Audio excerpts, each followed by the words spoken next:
I'll give some pro level sips. Okay, we're hot. Much like your coffee. It is hot. I'm just looking at my sound wave. I'm like, what is that weird vibration? Did I brush my table or something? Whatever. Anyway, hi. We're doing What's Up. That's the cold open Lucky Sipped. I'm chatting about the thing. You should know who we are. Our names are in the title. Oh, yeah. So I'll just remind everybody that today's episode is brought to you by our patrons, like Akio Comics, Qua, Jeremy Vasquez, Kylie Denton, Esther Flores, Sodasan over 24, and Video Gamer 75. And if you like what we do and want to see us do more, you should consider supporting us on Patreon. You can get access to episodes early and lots of other goodies, and it'll really help us out. Thanks for your support, everybody. Thank you. I think I burned my tongue. It happens. All right. I think this is going to be the sleepiest boy What's Up in a while. Well, Lucky was fucking dumb, okay? Yeah, we've all got stories like that. As I said, Lucky hasn't been sleeping super well, but usually he actually goes to sleep at some point, except when I was reading a new Chinese web novel, and lo and behold, I look up and it's 9 in the morning. I'm all like, fucked up. I done fucked up. Whoops. I was supposed to sleep in there somewhere. Well, okay, so let's recount the events of last night, at least as I know them. So, step 1, at some point, you decide, well, normally we do, we're gonna record Let's Talk FGO. We do that. Yeah. We do the whole thing. That was like an hour and 40-minute recording, plus or minus some shenanigans time. Mm-hmm. Your buddy Red, who has gamed with us before, was in town. So you were like, okay, I'm gonna go hang out with him and get drinks, and then maybe stream F.E.A.R later if I'm not too drunk. Yeah. So you disappear for a couple of hours, I want to say, maybe longer. Yeah, it's like 2 or like 3. Yeah. And then you come back, and then you're like, fuck it, I'm not that bad, I'm just a little buzzed, I'm gonna stream F.E.A.R. I do. So you streamed F.E.A.R and then started F.E.A.R 2, and we'll probably want to, because I know you had some interesting thoughts on the game, which you kind of got out during the stream, but also, maybe as a hook, you can talk about your overall thoughts in a second. But that was 4 hours already, and that was later, so that was until like 1 a.m. for you. Yep. And well, I'm also trying to work on my sleeping. I also accept sometimes that I'm just like, fuck it, whatever. So I went after that and crashed. You stayed up. Yeah. That's the thing. Because so I was hanging out with Red. We were watching Overlord because he hadn't seen like both seasons yet, and that's one of the things that we do when he's over here is we Red and I have we're one of those friends. We have one of those tacit understandings. Like when we hang out, we usually aren't we don't hang out rambunctiously. Usually we'll go out for food and drinks, but other than that, we're chilling in my room. There's anime on, and we're just on our separate devices, browsing the internet and sharing memes. Like, Lucky posted probably one of his first images in the Discord because Red shared it with him while he was recording too, and I was like, oh my god, this is horrible. I have to share this. Yes, and everyone will know what that was. So yeah, that's why you're sleepy. Yeah, and as I said, so me and Red will just sit in silence for hours, and you just do our own thing. And then, but it's still only I think 2 or 3 a.m. Okay, Red is like, all right, I got shit I need to do in the morning. I need to go to sleep. I was like, all right, cool. I'll just chill in bed. I wonder if there's any new novels to read. No, you did the bad thing. Yeah, I know. I have the same problem sometimes where it's like, no, now it's sleep time. Find something else to do. Yeah, not sleepy. You can relax a little bit, but watch something old. Usually, what I do is I find because I read a lot of light novels and web novels online, and things that update recently. But just in the corner of my eye, I found something new that one of an author I knew wrote. So I was like, oh, let me check this out, and it was done. It was done 9 a.m. I'm not even done with the damn thing. I'm just all like, oh no. I was able to get a 2-hour nap in. Yeah, I figured actually. Yeah, I was really concerned about it because Lucky has on several occasions just said, fuck the alarm. Fuck it. Yes, and just slept forever. Yep. I mean, hey, personally, we're professional sleepy boys. We know all about the sleep thing. Yep. So, just in general, I'm like, whatever. Maybe for Let's Talk FGO, because that's usually more time sensitive, but What's Up takes forever to come out anyway, because it's a million years long. So, I wouldn't have been too concerned if you just passed out all night and was just like, whatever. Yeah, so I set an alarm for like 2 hours. I got up at the alarm, but I hit my fucking snooze 4 times in a row. I was like, no. No. Well, yeah, everybody I think knows that point when you're like, Yeah. I'm awake, but this is not enough sleep. I want more sleep. Mm-hmm. And apparently I was able to stop it, but like after like another 15 minutes, I was like, my body was all like, alright, the cycle has been disturbed. Get up. I was like, okay. At which point I was like, "Bleh," and I messaged Omega. I was like, well, okay, I'm gonna need to grab some dinner real quick then, because it was almost 7 o'clock and we're gonna record for like 2 to 3 hours, so... Yep. In the meantime, I'm looking at computer parts to upgrade my computer. Cool. Looks like you can get stuff pretty cheap, like things that only came out like last year, maybe? Yeah, Really computer cheap. parts move fast. Yeah, so... I don't know. I'm looking at getting me this B45 Tomahawk board, getting an AMD reusing, getting some DDR4 RAM, 16 gigs total. My only concern right now is not so much like my CD drive and my power supply, because those are just fucking eternal, but my graphics card, which is an old NVIDIA card. I don't know if I want to switch that out. If anyone's like tech savvy, let me know. Do graphic card chipsets switch out often, or are they still compatible all the way down the board? I said I'm a little tech savvy. Like I can put a computer together if I have all the parts, but compatibility issues is something that still kind of goes over my head.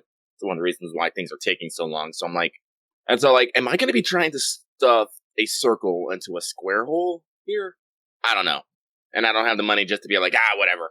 Yeah, you can't just go, fuck it. Like, heck, if you have enough cash, you just pay somebody to do it for you. Yeah, no. But we're not at that point. Nope. Here's shit, I just had it up. Hang on. It's in a... Can we get a clutch play? Yes, thank God. Okay. I can clear this hard mode map. Oh, I'm playing F.E.A.R right now. Let's see here. It's an NVIDIA GeForce GTX 960. Alright, so you've been sleepy. Have you done anything else today besides your nap and hate yourself and read? Oh, I did watch a lot of anime, actually. Believe it or not. Interesting. Alright, what kind of stuff did you watch?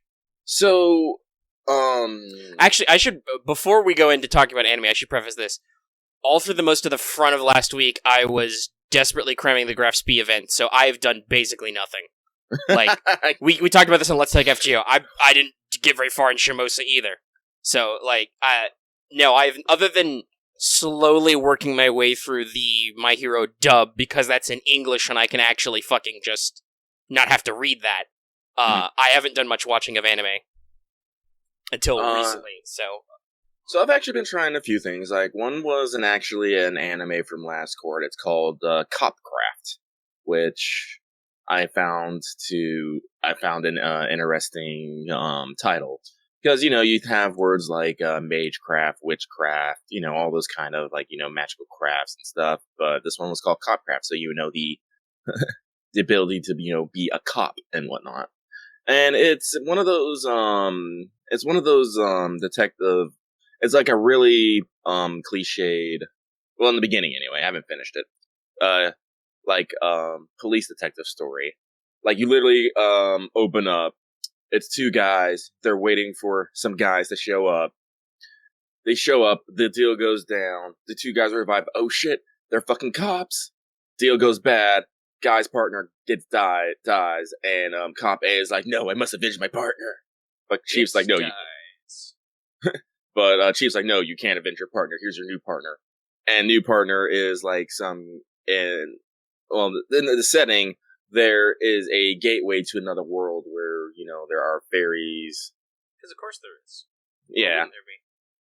If my microphone sounds a little quiet, it's because I'm looking down at my lap where my phone is, because I am in manual right now.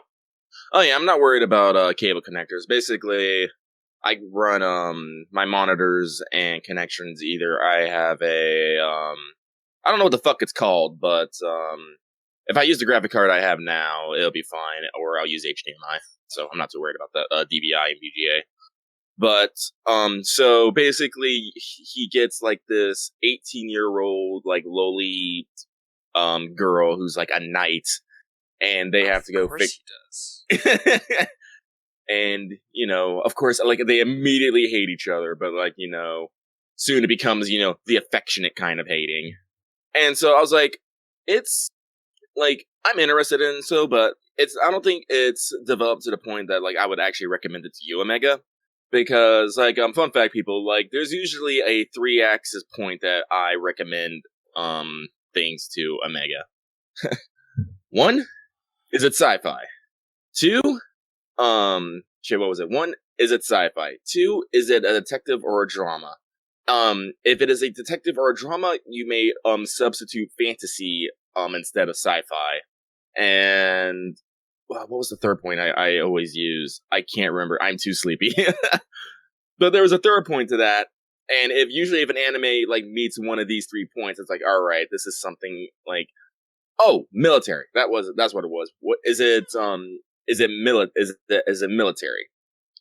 And so if it meets one of those 3 points, and I think it has a sufficient high enough development, that's how I will recommend it to Omega. So that's why Princess Principal made the case, because it was a military I would say a military type fantasy with drama elements in it.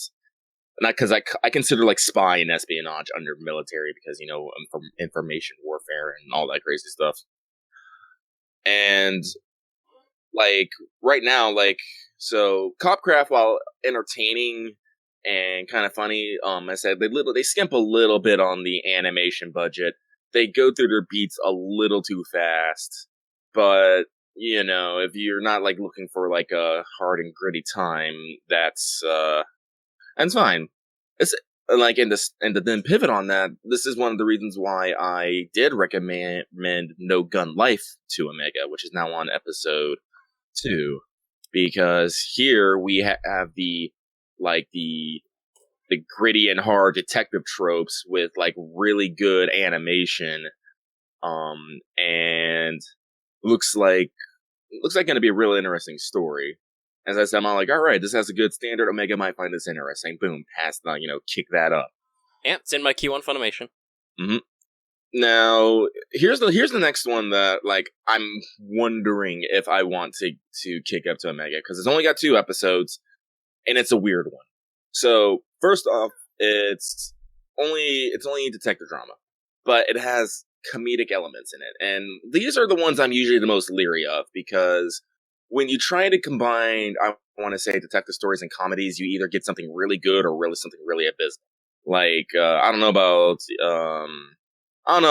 you, about Mega, but I feel like detective shows have becoming quite like the formula now these days. Like, well, honestly, detective fiction has been a thing with a formula for a long time. So it's occasionally there's innovations, but a lot of time it does get bogged down in very obvious stuff.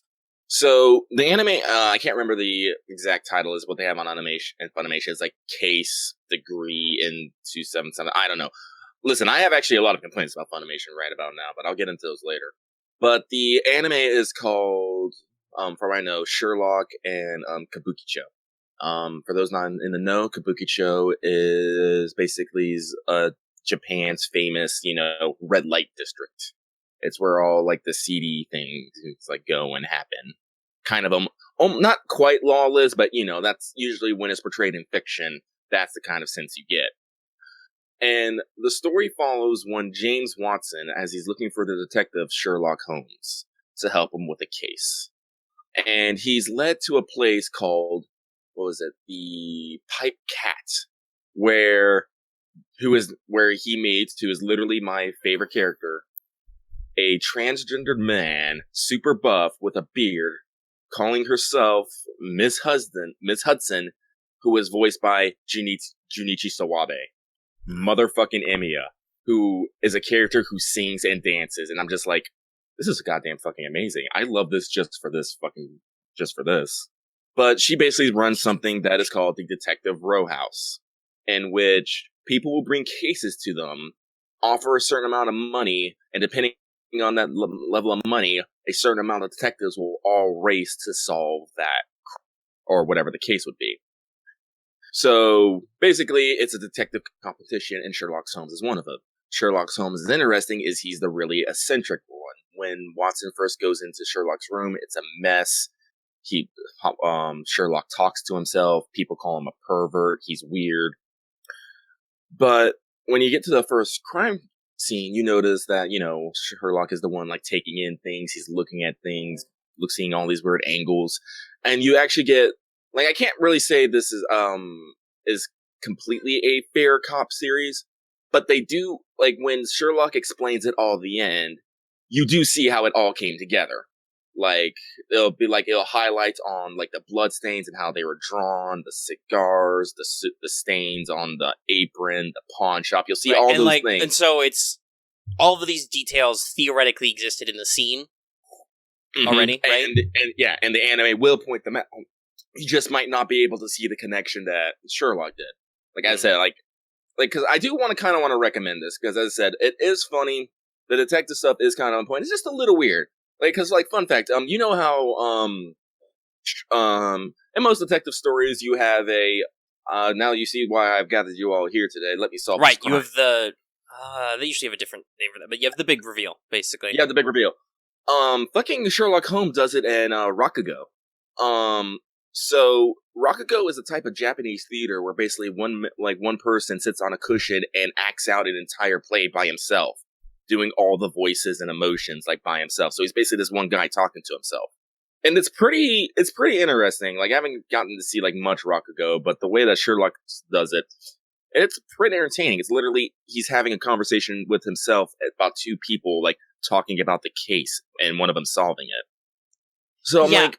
You're right. Like, on the one hand, this does sound interesting. On the other hand, it also sounds very eccentric. So I'm like, I don't know, that's interesting, but will I put up with that for an entire anime series, basically? Yeah, I know, that's the thing. It's like, there's only 2 episodes out, so, the 3, you have to give everything, like, the 3-act. Yeah, because you want to see how long this goes for and how much you can put up with, because there are definitely shows where you're like, this was fun and quirky for, like, 3 episodes, but, on episode 8 or 9, and we've done this once an episode, it's starting to get a little old, right? And you can't be sure of that until you watch them. So yeah, it's an interesting thing I might want to look at. And here's the funny thing. Like, one of the characters they don't actually name, I'm gonna spoil this a little bit, because I do think it's actually an interesting point. There's a character that's helping out Watson and Holmes, like, in the first episode, and it's not until the very end of the second episode that you find out his name. Like, this high school kid who's been hanging out with these two is named James Moriarty, and at that moment I was just like, it's like, is there going to be of crime? So it's all like, he actually has the title, the brilliant high school boy, and, like, knows, like, the ins and outs of Kabukicho, knows, like, the gangs and stuff, and, seems to be, at first, just seems to be a knowledgeable, like, kid who's, helping people out, but then you realize, that's Moriarty? A fucking gasp. He's evil, super evil. So, like, here's the thing, I like Sherlock and Kabukicho. Like, when I first saw it, I thought it was just gonna be some weird, kind of half-assed detective story, because I have watched a couple of those in recent times, so I don't know. Detective animes I'm always kind of a little. Yeah, because there's a lot of really good ones, but that also means there's probably a lot of cheap imitators. We had this discussion, interestingly enough, yesterday. We started talking about genres and zeitgeist and shit. Yep. Specifically in reference to Sword Art Online. Oh, yeah. Another anime I'm definitely watching is the new Sword Art Online arc, Alicization and Invaded. And I really like it. I really do. I still maintain that I actually like Sword Art Online, and people are just fucking hating. Yeah. I mean, you are... I believe people are allowed to... I always think this. People are allowed to like things. Yeah. And honestly, I like Sword Art okay. I think some arcs are better than others. And Well, I will also say, like, know that in the anime, some stuff is better edited together than others. Yeah. Well, and also, that's the thing, we're talking about Zeitgeist and stuff. In case you people, the audience doesn't know, Sword Art Online is super old in pop cultural standards. The author first wrote it in 2001, I think. He was going to submit it to a 2002 contest, but it was too large. Yeah, so he wrote it as a web novel, and I think it was in 2009. It got picked up as a light novel with Excel World. He won a contest with Excel World in 2008, and then so after that, part of the deal was that he was like, also I want to publish Sword Art Online as a real light novel, so the publisher did that. Yes. So that's when it became a official light novel, and it really started to stand out, and then there was the anime, so there was like 10 years of writing and writer evolution and other shit that was then compressed into the anime, the first anime, and then so on and so forth. Yeah. And then various spin-offs, because it was super popular. Yeah, so we were talking about, like, someone was basically saying, like, isekai genres are being on the verge of oversaturation. I was all like, verge. I mean, yes, they're oversaturated, but also, like, that's the other thing. It's not like the genre's new. Yeah. Nothing new under the sun. Like, obviously, yes, in terms of pop culture, everything is brand new, or it's instantly old, right? Like, this is such a fast, small time scales, but moves fast. Mm-hmm. But there has been isekai for forever. Oh, yeah, there's isekai back in the 90s. Like, we were listing them. Inuyasha, Escaflowne. Escaflowne is real literal. That's what the media would pop around. I'm like, Escaflowne is a fucking isekai. Yeah, there's several more, like Those Who Hunt Hells, But yeah, there are a lot of those otherworld type, and heck, it's a pretty common fictional trope. Hey, any of you kids read A Connecticut Yankee in King Arthur's Court? I mean, that's not a literal otherworld, because he's supposedly traveling back in time, but shit's weird. Like, there's a lot of that shenanigans. Actually, I was thinking about this. Could we consider FGO an isekai? No, I don't think so. That is the other problem with for instance, Mark Twain's Connecticut Yankee. You are theoretically a time traveler. Yeah, but you're a time cop, and none of the things in FGO are technically impossible or otherworldly. They are, because Fate is already a urban fantasy setting, is the thing, right? Mm-hmm. Like, all the rules are already established. You're already in a Earth that is unlike Earth, and then now you just go to different time periods and punch people. Okay. And like maybe with some of the singularities, but I don't think it has the isekai tropes. We don't get stuck anywhere, right? We're all over the place, which is why I say it's more like time travel fiction. We're time cops, constantly traveling to bad timelines and fixing them. And sometimes these timelines are really, really dumb. Why the fuck is there an Oni theme park? I don't know, but I don't fucking know. Is it a dream? I don't know. But yeah, there are a lot of these tropes and series that have existed already. I mean, yes, Inuyasha is technically a time travel, but especially as time goes on, she goes back to the present less and less. And also, that's another thing. I don't think it's ever explained, but in Inuyasha, why do magic stuff go away, goo? I don't think it's ever covered that just yokai just fuck off at some point. Why? I don't know. So yeah, I think there are. And heck, you can argue that, like, a one-way time travel can be like an isekai. Mm-hmm. It is like a whole different world. There are entirely different rules you play by. It just, I think a lot of the isekai hallmarks are you have to physically go to another place.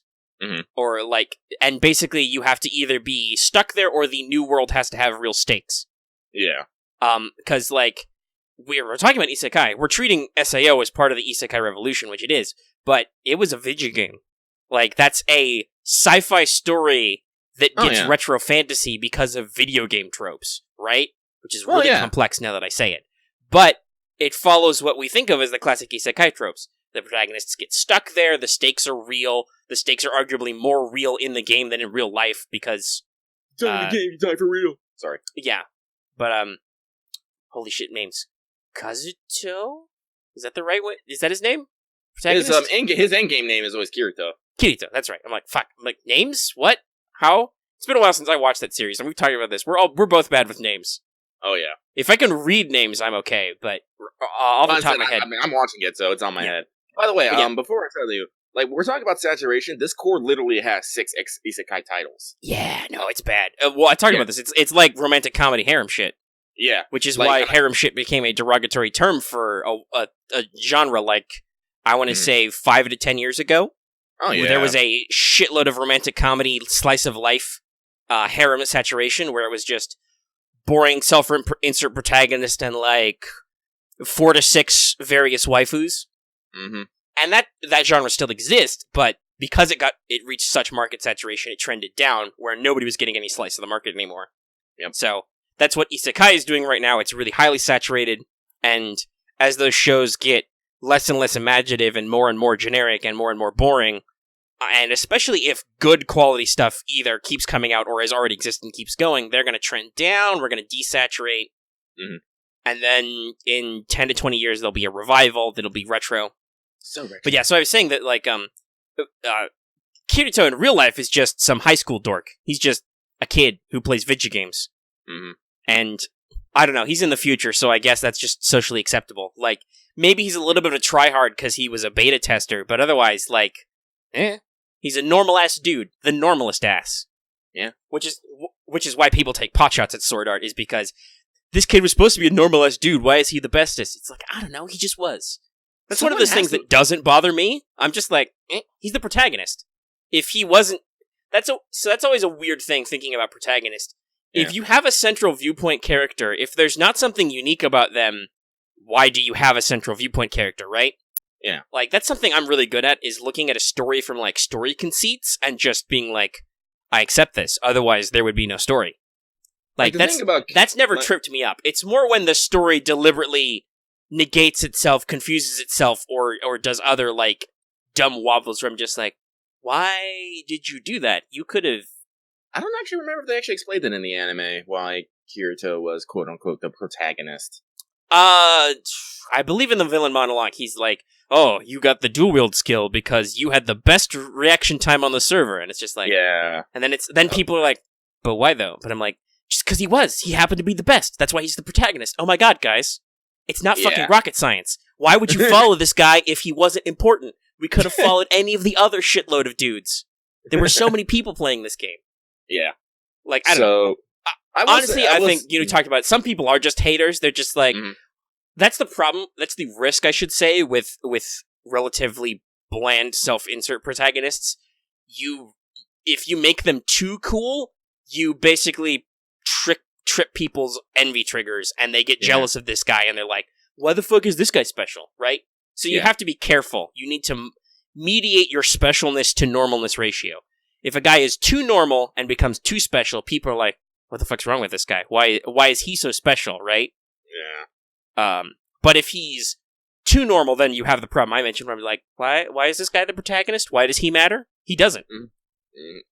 Like, if Kirito couldn't do stuff about the universe, right? Like, if he didn't have information or character interactions, like, fuck, if he wasn't really, really good enough to solo, the last half of the first arc wouldn't be important because other guilds wouldn't be trying to recruit him, right? Yeah. Like, he wouldn't have any reason to hang out with Asuna. There's so many reasons why he should be of import, otherwise there's just no fucking story.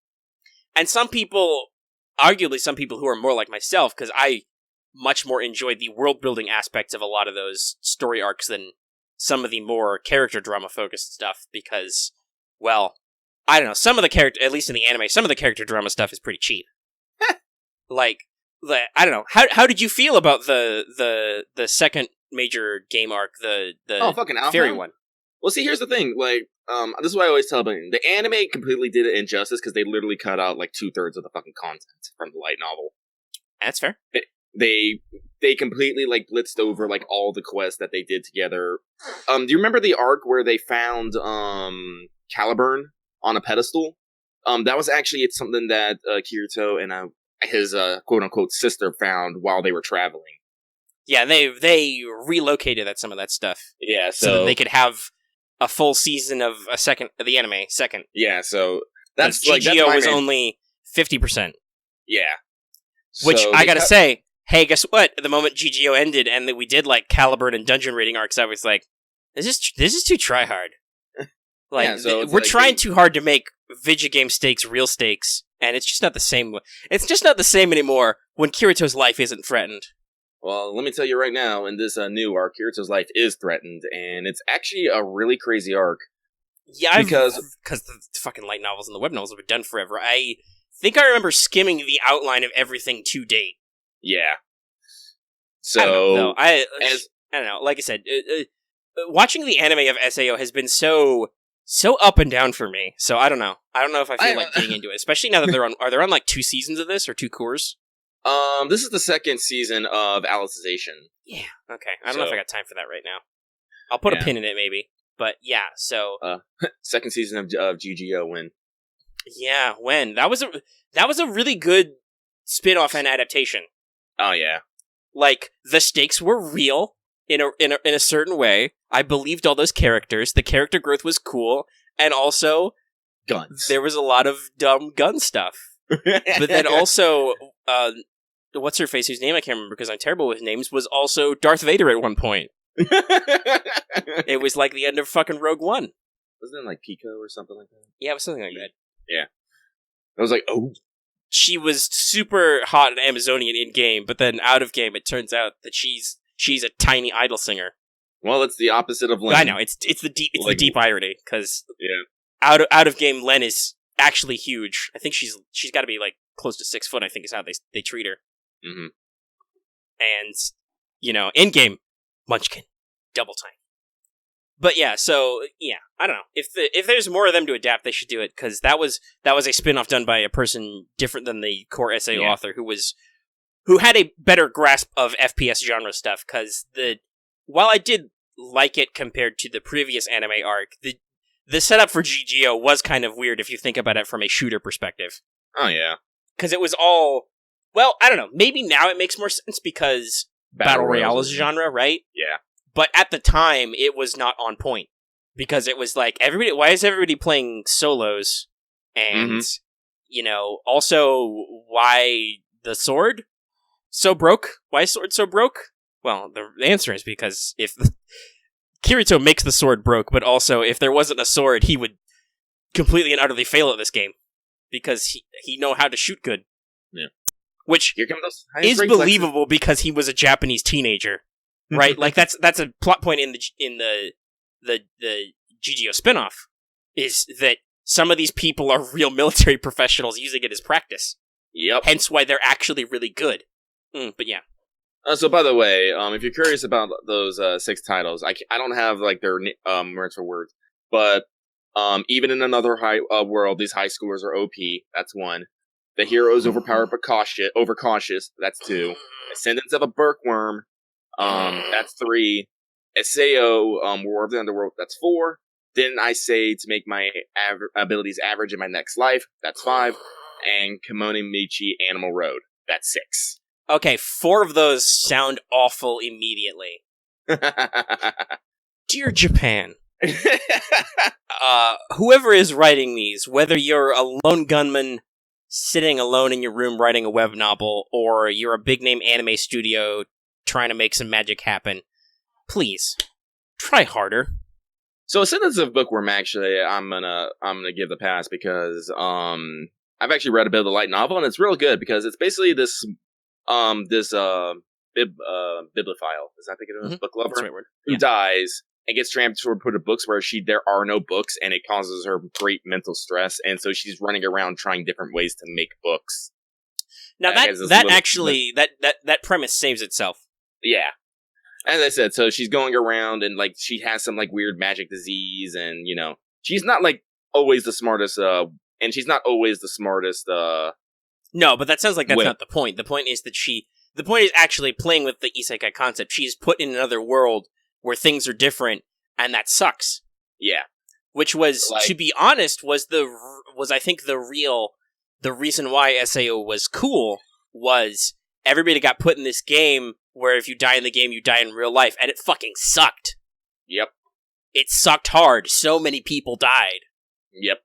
So I want to give Ascendants of the Bookworm the path, but the other ones, like I tried reading the first 2 about the high schoolers and OPs over cautions. I was like, I'm kind of cringing. I'm cringing. They have very cringy titles.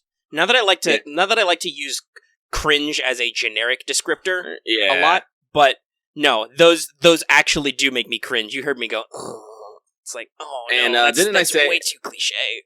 And I'm also going to give, didn't I say my abilities average in my next life also a pass, because it's actually funny. It kind of makes me laugh. That's the thing. If you do comedy, Konosuba's great. Oh, yeah.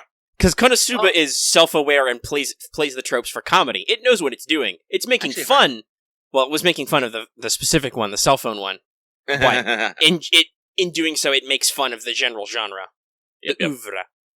Which is what happens when you do get genre oversaturation, is then you get parody. Yep. But yeah, so that's the thing that you guys should think about genres, is they do tend to do this like flux and rise.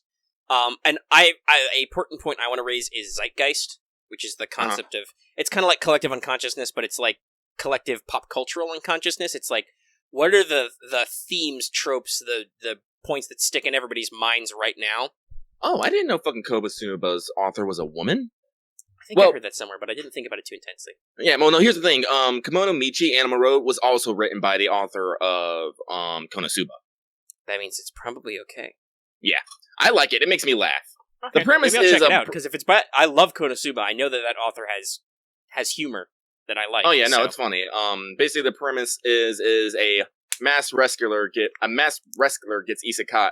A masked pro wrestler, gets isekai'd, and he loves fucking animals. So when the princess tells us to please save us and kill all the demon beasts, he literally fucking German suplexes and reveals her panties to everyone. And he's like, no, I'm gonna open up a pet shop, and proceeds to go, like, pet everything. Alright, what platform is that on? Funimation. Okay, I'll add it to my queue. So both Lucky and I, well, we're currently in the trial pace period, but it's pretty cheap, so I'm probably gonna let it just renew. I probably am too, but I like talking about it. Funimation, like, console, I should say, starting to tick me off. Yeah, the console, the PS4 app is very touchy. I usually have to just close it after every episode and reopen it. Mm-hmm. Because it doesn't like to play right away. Oh, yeah. I'm not sure why. It does not do marathon mode. It does not auto-continue. It just loads. Even though you have settings to go, okay, like, autoplay? I'm like, yes. And it's like, no autoplay. It says, like, at one... It said 12 videos. I was like, excuse me.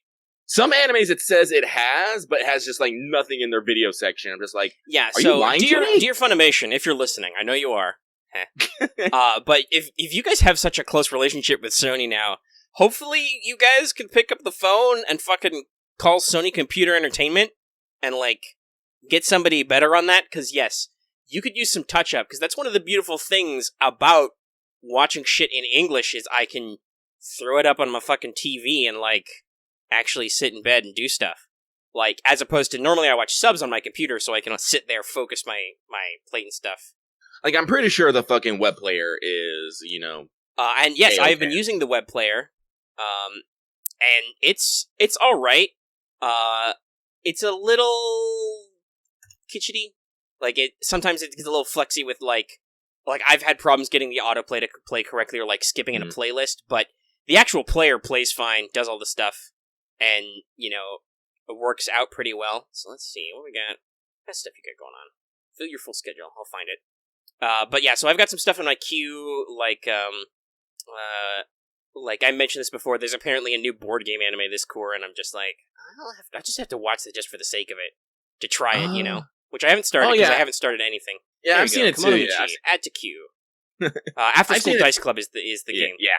Yeah, I saw that too. I was like, I mean, they're playing fucking Catan in the thumbnail, so I'm like, yeah, they are. Are these kids going to discover the joy of life through Euro games? I'm like, I have to at least watch this sometime, so I will. What? Why the fuck is Dallas Rose being Dallas Rose? I don't know. There's not even anybody here. What are you doing? I don't know. I'll ignore it for now. No one is screaming for mod! No, nobody has begged for mercy. Yeah. I'll release the infernos of tyranny upon this land. Hey, but yeah, so, like I said, the web player, alright. Console app, kind of dodgy. But I don't know, that might not be Funimation's fault. I also know that other PS4 apps are sometimes a little weird. Like I mean, you mentioned this with Crunchyroll, how sometimes there are their library doesn't match up, where they say something's available, but it's not available on PS4 right away, you know? Yeah. So I don't know, maybe that's a PS4 type thing that's hard for them to work with. Yeah, no, I'm not gonna call it straight, call out Funimation that they just suck. I'm just gonna say, it needs work. It needs work, and since apparently this is the big partnership, you guys are now, theoretically you're owned by the same parent companies in there somewhere, I would hope that you could make this a little bit smoother, but I know that sometimes business is complicated. So, but yeah, hopefully that works out. But yeah, in general, I've been finding them okay. Mm-hmm. I can talk about my hero. Did you watch today's episode? I have not watched today's episode, okay. As I said, it's alright, I won't go into details, but it's a real episode where real stuff happens. I said, I've read the manga, so my knowledge probably outstrips yours. Probably in more detail, yeah. Yeah. But yeah, basically we actually get our, well, it's technically a reintroduction, but we get our introduction to Overhaul and the, this name. Was it Shie Hakase? Whatever. It was untranslated in the subs, because I'm not caught up with the dub yet, so I watched it subbed first. But it was left untranslated, but I'm like, whatever. He's a Yakuza guy. He's Overhaul. He immediately murders somebody. Spoilers, it was Magni, which sucks. I like them. But, blows up Mr. Compress's arm. That's okay. I didn't care about that guy that much. He was kind of a dick. Real talk, the only villain I'm, truly in with is Twice. I fucking love Twice. Well, Twice is great, because he's Deadpool, but he duplicates himself, and he has a really metal backstory. That's one of the things. You think he's a joke character, but much like Deadpool, he has, the most serious backstory. You're like, holy shit, dude. That was covered in the anime somewhere, but yeah. Anyway, So it goes through all that, and it kind of sets him up as, the next big arc villain, shows off some of their stuff, shows off that his guys have quirk-suppressing bullets or something, which is obviously, it's definitely not going to be a major plot point or something. No. And then the back half of the episode is Midoriya's like, yo, I need to do my The subtitles always translate it as work study, but in the audio it's clearly internship, as in English. So he's got to do his internship, but as usual, nobody fucking wants him, so he's like, yo, he talks to Gran Torino on the phone, and he's like, I don't know, talk to Night Eye, and he's like, All Might, can you introduce me to Night Eye? And All Might's like, no. Dodge. No, can't do that. But this guy can. And it's Togata, who drops a pun. And then we get to meet Sir Night Eye, who is, at least in Japan, his name escapes me right now, off the exact, but, is it Shinjiro? It's, Sasuke Kojiro's voice actor, also the teacher from Kill la Kill. That guy is Sir Night Eye, and I'm just like, this is great. I love this guy immediately.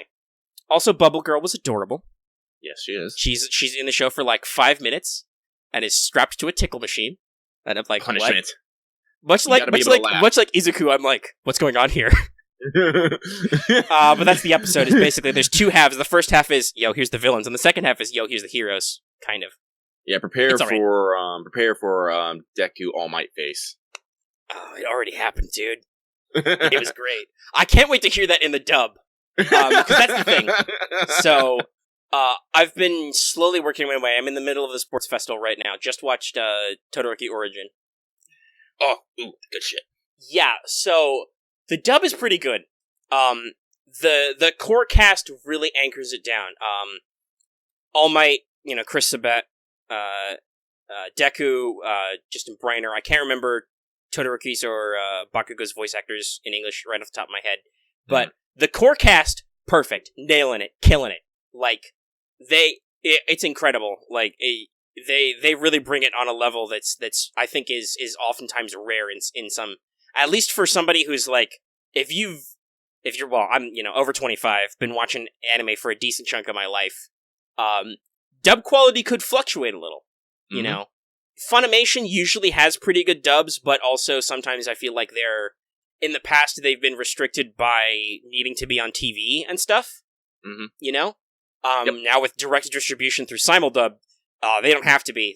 They don't go super intense, because I'm sure they have to, they want to sell DVDs in Walmart or whatever, but they still keep in some of the swears, All Might gets his holy shit in. There's a lot of, in English anyway, they sound like teenagers. They're holy crap, stuff like that. Mm-hmm. A little bit of the you bastard. Mm-hmm. But they get all the intention pretty good. it's very interesting to, having recently gone back and watched a lot of my favorite moments in Japanese again before the season started, to now be going back and working my way through the dub. Like, sometimes there are creative choices that I'm not 100% behind, like what they did with Present Mike I thought was weird. This is no offense to his voice actor, by the way. His voice actor, Sonny Strait, who did Krillin and has done lots of other big voice roles with them. So, obviously, he has his chops, but the direction they went with his normal speaking voice is, like, kind of a weird radio announcer voice. This is my radio announcer voice. Buy my book. Fuck you, Baltimore. Buy a car. If you don't know that, look that up. That's a great video. Was it Bob's Used Cars? Just type in "fuck you, Baltimore." You'll find the video clip. But anyway, he does that kind of voice, which is a little weird to me because in Japanese, Present Mike is all the time, kind of like woo, kind of like rock star voice.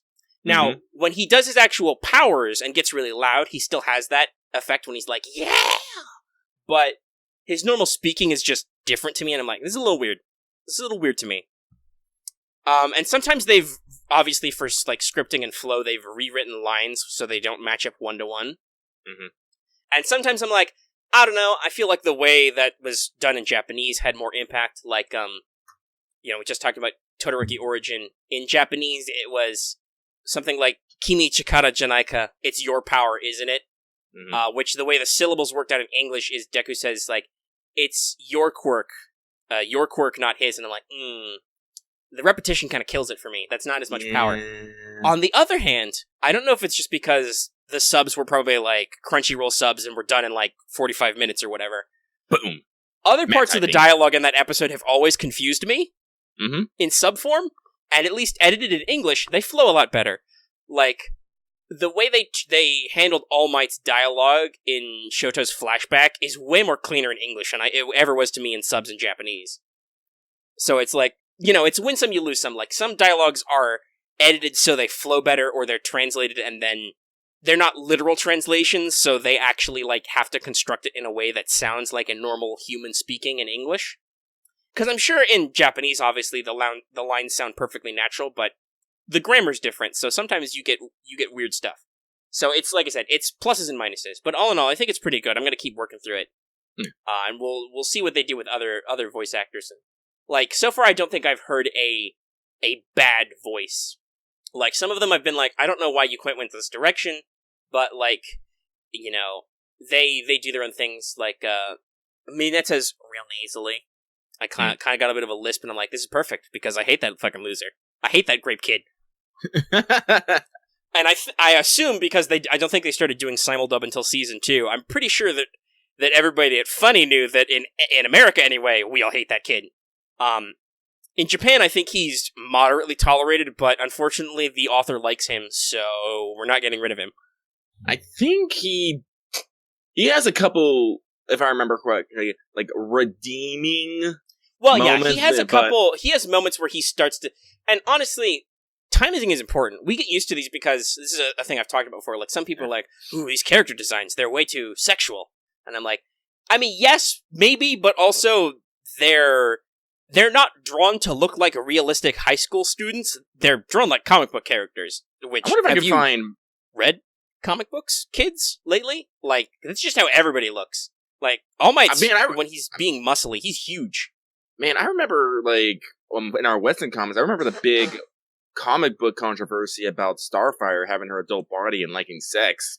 A lot of people that was a huge thing. There was Starfire nothing was shown explicitly, but she was naked in a comic, and it clearly just, I think it was Dick. She had clearly just banged Dick Grayson. It was like naked in a pool, and people were like, gasp. But she's an adult alien princess. She can bang Dick Grayson if she wants to. And who wouldn't? He's great. Actually, I'm going to see if I can find a picture of Midnight's original outfit before she had... It's in... Illegals. It's in Illegals? Yeah, because that's a prequel. And that's before they had to pass a fucking law. Which completely hampers her powers, because that's her thing. She emits her sleep pheromones from her skin. So, now she just wears a rippable bodysuit. So, in case of emergencies... Okay, I found a decent image. Hang on. Okay. Yeah, because I've heard it described, but I don't think I've seen it. Oh, lucky you found the... Yeah. You found the That's Midnight's original fucking costume. Yes. some strategically placed belts and pouches and a trench coat. This is her outfit in like school, isn't it? Yeah. Yeah. So yes, there are I think limits and stuff, but also that's the important thing is to think about timescales. It gets confused because of comic book designs, but like I've been thinking about this a lot lately. Like people will talk about, man, Endeavor's such a piece of shit. You know, Todoroki is like, oh man, he did terrible things to his mom. Lucky, do you know off the top of your head how old Endeavor is? I want to say he's like his early 40s. Yes, he's in his early to mid 40s. Yeah. And his oldest kids are post college. Oh yeah, no. Which means he was, probably not even in the 20s when he got married. So, well, you say married, but it looks like. Well, yeah, they got arranged in there somewhere, but I don't know. It's really weird because, like, how focused could he have been on overtaking All Might when that process started? All Might started his career in America. Like, and I think in flashbacks, like, there's some like relationship building between him and his wife. So it's like it's weird, but you get the sense later as time goes on that obviously Shoto's idea, because Todoroki's the surname, his idea of their relationship is heavily influenced by the fact that he was the last kid, as opposed to the first. So, like, timescale is a very weird thing. Like, if you think about it, okay, Mineta is clearly a scrub lord. Possibly a fuckboy. But he is 15 or 16. He's in his first year of high school. And while yes, obviously he does not have the deep-seated drive that a lot of these kids in the hero course do, he's still pretty young. Like, are we supposed to, we've talked about this before, are we supposed to damn him eternally for dumb shit he said in high school? Man, I was just talking, so slight tangent. I was talking with an artist friend I have on Twitter, and she was thinking about getting new piercings, and like, talking about how the ears closed up. And I said, this is something I literally told her.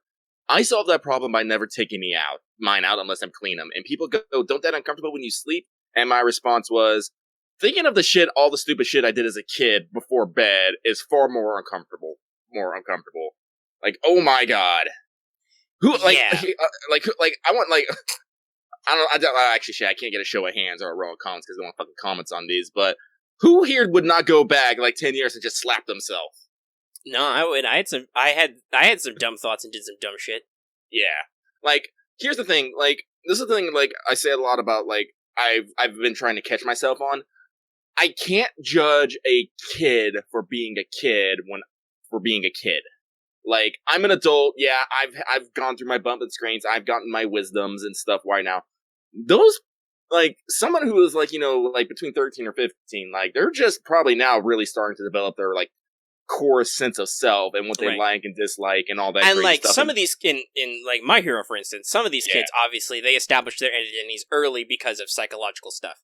Like, like, Bakugo's self-image was solidified really early because he was the best. Apparently, even in the superhuman future past of My Hero, the Japanese public educational system kind of sucks sometimes. Mm-hmm. That's right. I fired shots. That's okay. I'll say our American public education system sucks too. Yeah, do. But this is the thing that people talk about, right? Like in the early episodes, Bakugo tells Deku basically go kill yourself, which to us is like, whoa, super insensitive, 15-year-old boy. But in Japan, bullying is probably wrongly, and I know that in recent years they've been trying to work on that as a society, but bullying is thought of and handled completely differently. So it's one of those like cultural things. Like we can say, dude, Bakugo, what the fuck? You want to be a hero. But also, it's not like he's to blame for how he is at age 15. Mm-hmm. 15, he got his hormones raging, and he's just gone to a class that has a bunch of pretty girls. Yeah.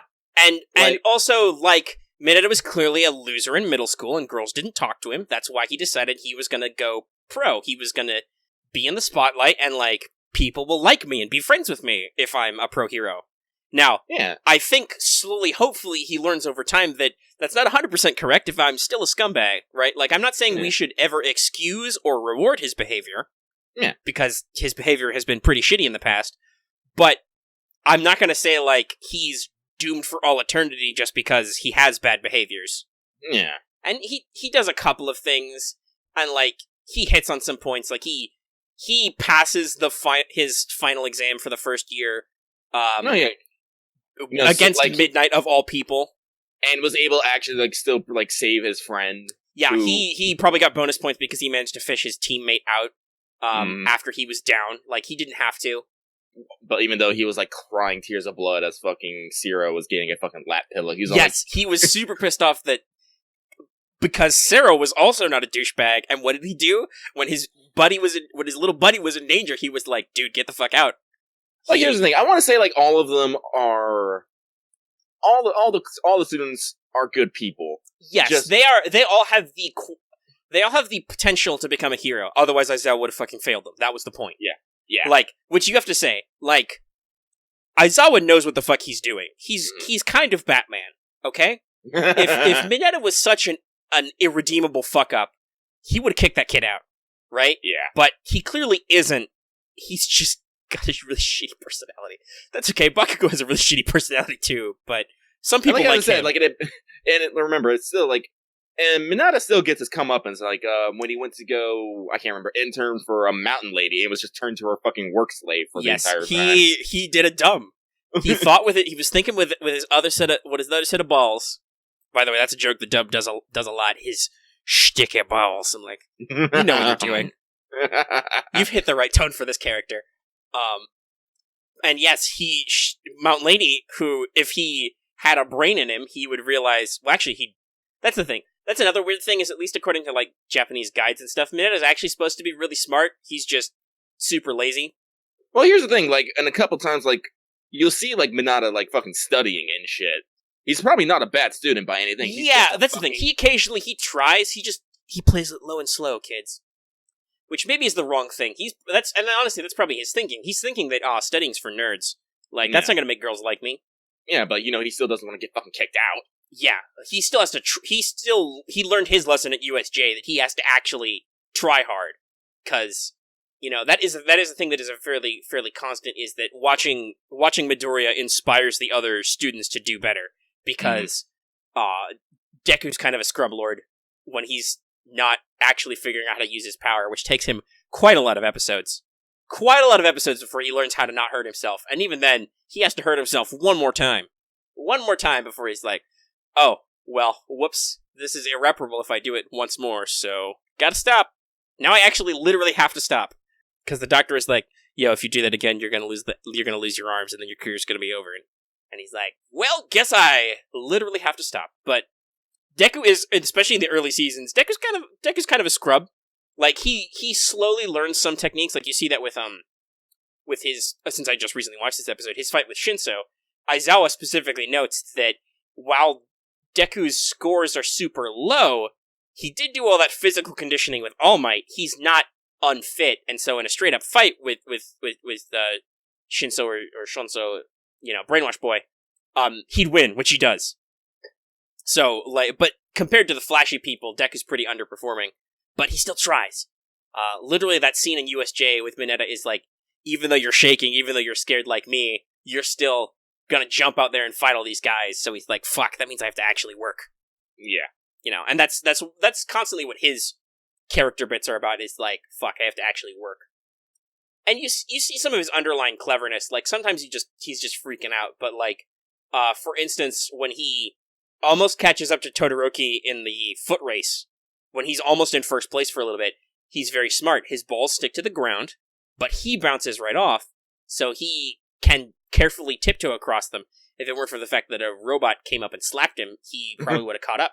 So, yeah, I don't know. This is also the problem with ensemble pieces, because My Hero really feels like classic comic books in that sense, because there's a lot of fucking characters, dude. There's gonna be like a dozen more characters in this arc. And sometimes it hurts me, but you sometimes have to put characters out of focus, or characters have to be on autopilot. Like, if it's not an arc about Batman or about Captain America, then if Captain America or Batman are in the story, they kind of have to be in the background and just do whatever it is they do on autopilot. And unfortunately, Mineta's autopilot is be an asshole. Yeah, the thing I'm happy about is actually Kirishima, Red Riot is actually going to get some good spotlight in this upcoming arc. Yeah, he's a good boy. He is a good boy. Trying his hardest. Mm-hmm. But yeah, so that's My Hero. Still good. Still goo. So I haven't watched Azur Lane yet, even though it's earlier, because I've been putting on my other stuff. I watched like the first 5 minutes, and then I was like, I'm not really feeling it right now, so I'm not gonna. That said, I think from what I understand, episode 3 is probably not like a big plot development episode, because that was what the first 2 were, so... Yeah. Whatever, I'll get to it. And if you wanted to talk about it, we could. I watched it, but I'm not gonna lie, it kind of went in one ear and out the other. I kind of got that impression watching it. Like, the first, 5-ish minutes are okay, because Enterprise has a flashback to her talking to Yorktown, who, once again, clearly the excuse in the anime is Yorktown's not dead, she's just horribly injured because of her sinking. So Yorktown is now the sick older sister archetype, which she kind of is in story, but just in the actual story chapters, she fucking dies. And then her, as a playable unit, her personality is kind of like the sickly older sister, but obviously you can actually field her. So it's a little weird, but we've talked about it. Azur Lane is weird sometimes. And I got some thoughts about the game Azur Lane in a second, but we'll wrap up with the anime first. But then they show the actual conclusion of the fight, where everybody decides to leave. Prince talks about how cool Belfast is. Mm-hmm. We get to see all the big name royal ships show up. Though at least and this was on Funimation's own subs, they incorrectly identified Hood. She is a BC, not a BB. But I don't know if that was in the original Japanese language or not. I don't know. Like, here's the thing. Like, we're used to them calling them having them called wisdom cubes. They call them mental cubes in the anime. I'm not like, I don't know how I feel about this. I don't know if some of that's to do with the Japanese style of translation or what. Mm. But yeah, so like I said, I don't want to throw stones, but I'm like, Listen, Hood was literally my first waifu, and also is my secretary right now, so I know a lot about her. I also, 5 minutes ago, I set up a hard mode map, and it was like, battlecruiser, very clearly Hood in that slot. Anyway, it's hard to tell if that's a translation kerfuffle or not. I guess we can. But so I do want to talk about the game because I'm a little salty right now, but I have to take a break. So we'll pause. We'll come back to Gacha maybe, unless you got some other anime stuff you want to talk about. I'm thinking. All right. Well, we're gonna intermission, the audience won't anyway. So, and then we can think about stuff. All right, we're live again. All right. So, before we switch off for anime, there are a couple things that I like. I guess I want to talk about a little bit. Although I'm assuming Omega won't have that much input on it. Recently, there's been news that some anime seasons have been getting greenlit. Specifically, the Irregular and Magic High School is getting another season, and Love is War, Kaguya-sama Wants to Be Confessed to, is also getting season 2. Out of those two, I'm definitely more excited for Kaguya-sama because it is amazingly good as a comedy. It's one of those kind of romantic comedies that gets actually real serious and dramatic while still being a romantic comedy, and actually has progression in the story. Like I eagerly await each chapter every week in the manga. I'm just like, yes, put this complete in my bloodstream. It's so good. So yeah, there's that. Super happy, super excited. I hope you all too. If you haven't seen Kaguya-sama, it is on Crunchyroll subs, and you can watch it there. I highly recommend it for everybody. But yeah, that's all I want to get out there. Let's talk gacha Let's games. talk about Azur Lane. Briefly, I will mention, Girls Frontline is now doing a different event where there's login stuff, so lucky remember to log in. God damn it. You log in, and you get little packages you can redeem for a thing. For a thing in the place. I'm gonna work on my bar. And you get some stuff. But yeah, so, I'm a little sassy about Azur Lane right now. A part of it's because some of it's my own fault, but also, the game is the game, and sometimes it bothers me. So, I've actually done pretty well in the event construction. You were talking about off mic that you're thinking you might miss on some stuff. Yeah. I've got all the rares, I think. I got Hiei, and I just got Mikasa, and I've still got 20 cubes left. So enough for a 10 pull, and then also there's events and stuff. There's missions and things to get somewhere back. Mm-hmm. So that's cool. I have 3 slots left in my dock and 66 gems. Oof. Yeah. So, and we already know they're already advertising new ships. They just showed off a new submarine today. So, also, I I don't really understand what else is in this Mikasa tie-in event. Is it like you do missions, I guess, for some cutscenes and stuff? But is there like what am I picking all these flags for? Sometimes I don't follow. Maybe I should read the patch notes more clearly. But I'm just like, hey, you might get like a special piece of equipment because that's how it was with like a lot of the other ones, like the oath certificate, the New York battle report. Yeah, I guess somebody will tell me. One Fan Panda, he'll tell you. Yeah, so I'm like, I don't know what I flag equipment. Yeah, okay. It's a piece of equipment. Okay. Is it cool? Do I care? Keep in mind this is me you're talking to, Panda. Do I care? But yeah, so like I said, I'm kind of in a salty situation because if an excess of new ships comes out soon, I'm either going to have to start undocking all those commons and rares that I never use, which would be kind of a shame.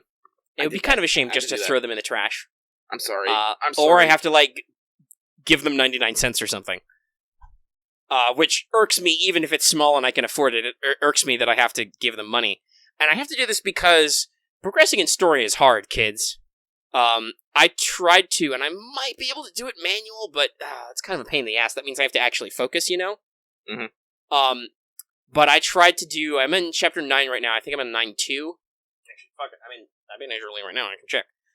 Let's see, what map? So I got all the way to the end. I beat every enemy, which is important because you get, for story, you have to 3-star the maps to get gems. Let's see, where was I? Yes, 9-2, Torpedo Rush, which I've completed once, but I didn't beat all the enemies. And I was doing okay, except my frontline got completely obliterated. Oh no. Yeah, they all died in the end, and I'm like, ooh, that's not good. So it's like, man, fuck, it's hard to move on, right? And this reminds me of the things that I don't like about Azur Lane, because there's not a lot I can do to fix that fast, you know? Mm-hmm. Like, that's always been my problem, is it's really hard, because people always tell me stuff, people in the community always tell me stuff like, Minneapolis is really good, you should be working on her. I am, but, I mean, there's only so much I can do. I'm also broke on coins because of other stuff, so I can't do a lot of awakening or retrofits right now, but like, or Sandy's going to be really good in some of the later chapters because she has great air defense. Okay, cool. Well, now I don't have any money to afford to retrofit her, and also, say I haven't been using San Diego until now. How do I get her from 70 to 100 where she actually matters, you know? You can't quickly. You just, if dear super ultra pro tip Azur Lane players, what the fuck do I do about this? And the answer can't be dedicate every waking moment of your life to Azur Lane, because that's not going to happen. I got other shit to do. And if that's the only solution, then that's a flaw that bothers me about the game. That, like, I would have to work my ass that much to get everything. And okay, sure, yes, some of it I probably could have not been building up my pizza fleet, which I barely managed to assemble all of, and I have been pushing pretty hard to assemble them. I could work more on stuff, but yeah, it's the weak parts that's the problem. Like, that usually works, and like I said, I have been focusing on pizza for the last couple of weeks, and they're doing pretty good. Goddamn, the returns on high-level stuff, like, I've occasionally slotted in, like, my 95 to 100 range ships in the dorms, and it's just like, man, this takes fucking forever, dude. Like, that is the thing we've talked about that we love about Girls Frontline. If I'm seriously trying to level units, I can just throw some girls in combat sims, and I can make so many fucking combat reports. And they're they're not instant because you have to make them first, but I'm down to making them, like, in an hour. And once you get that hour goes by, right, boom, it's done. You've shoved all that EXP in them. They still take so much EXP, but there's that. Yeah, my oil situation was bad for Graph Speed. He's telling me about doing the high-level commissions. My oil situation was really bad in Graph Speed. It has recovered. My coins are now currently fucked, but I'm not going to do any more builds for a while, so hopefully that will recover for a while. But yeah, it's just the kind of, like, gaps and stuff and how quickly units fall off. Because I've got, like, ships that are level, like, 98 out of 100, and I'm like, they're still getting their asses kicked.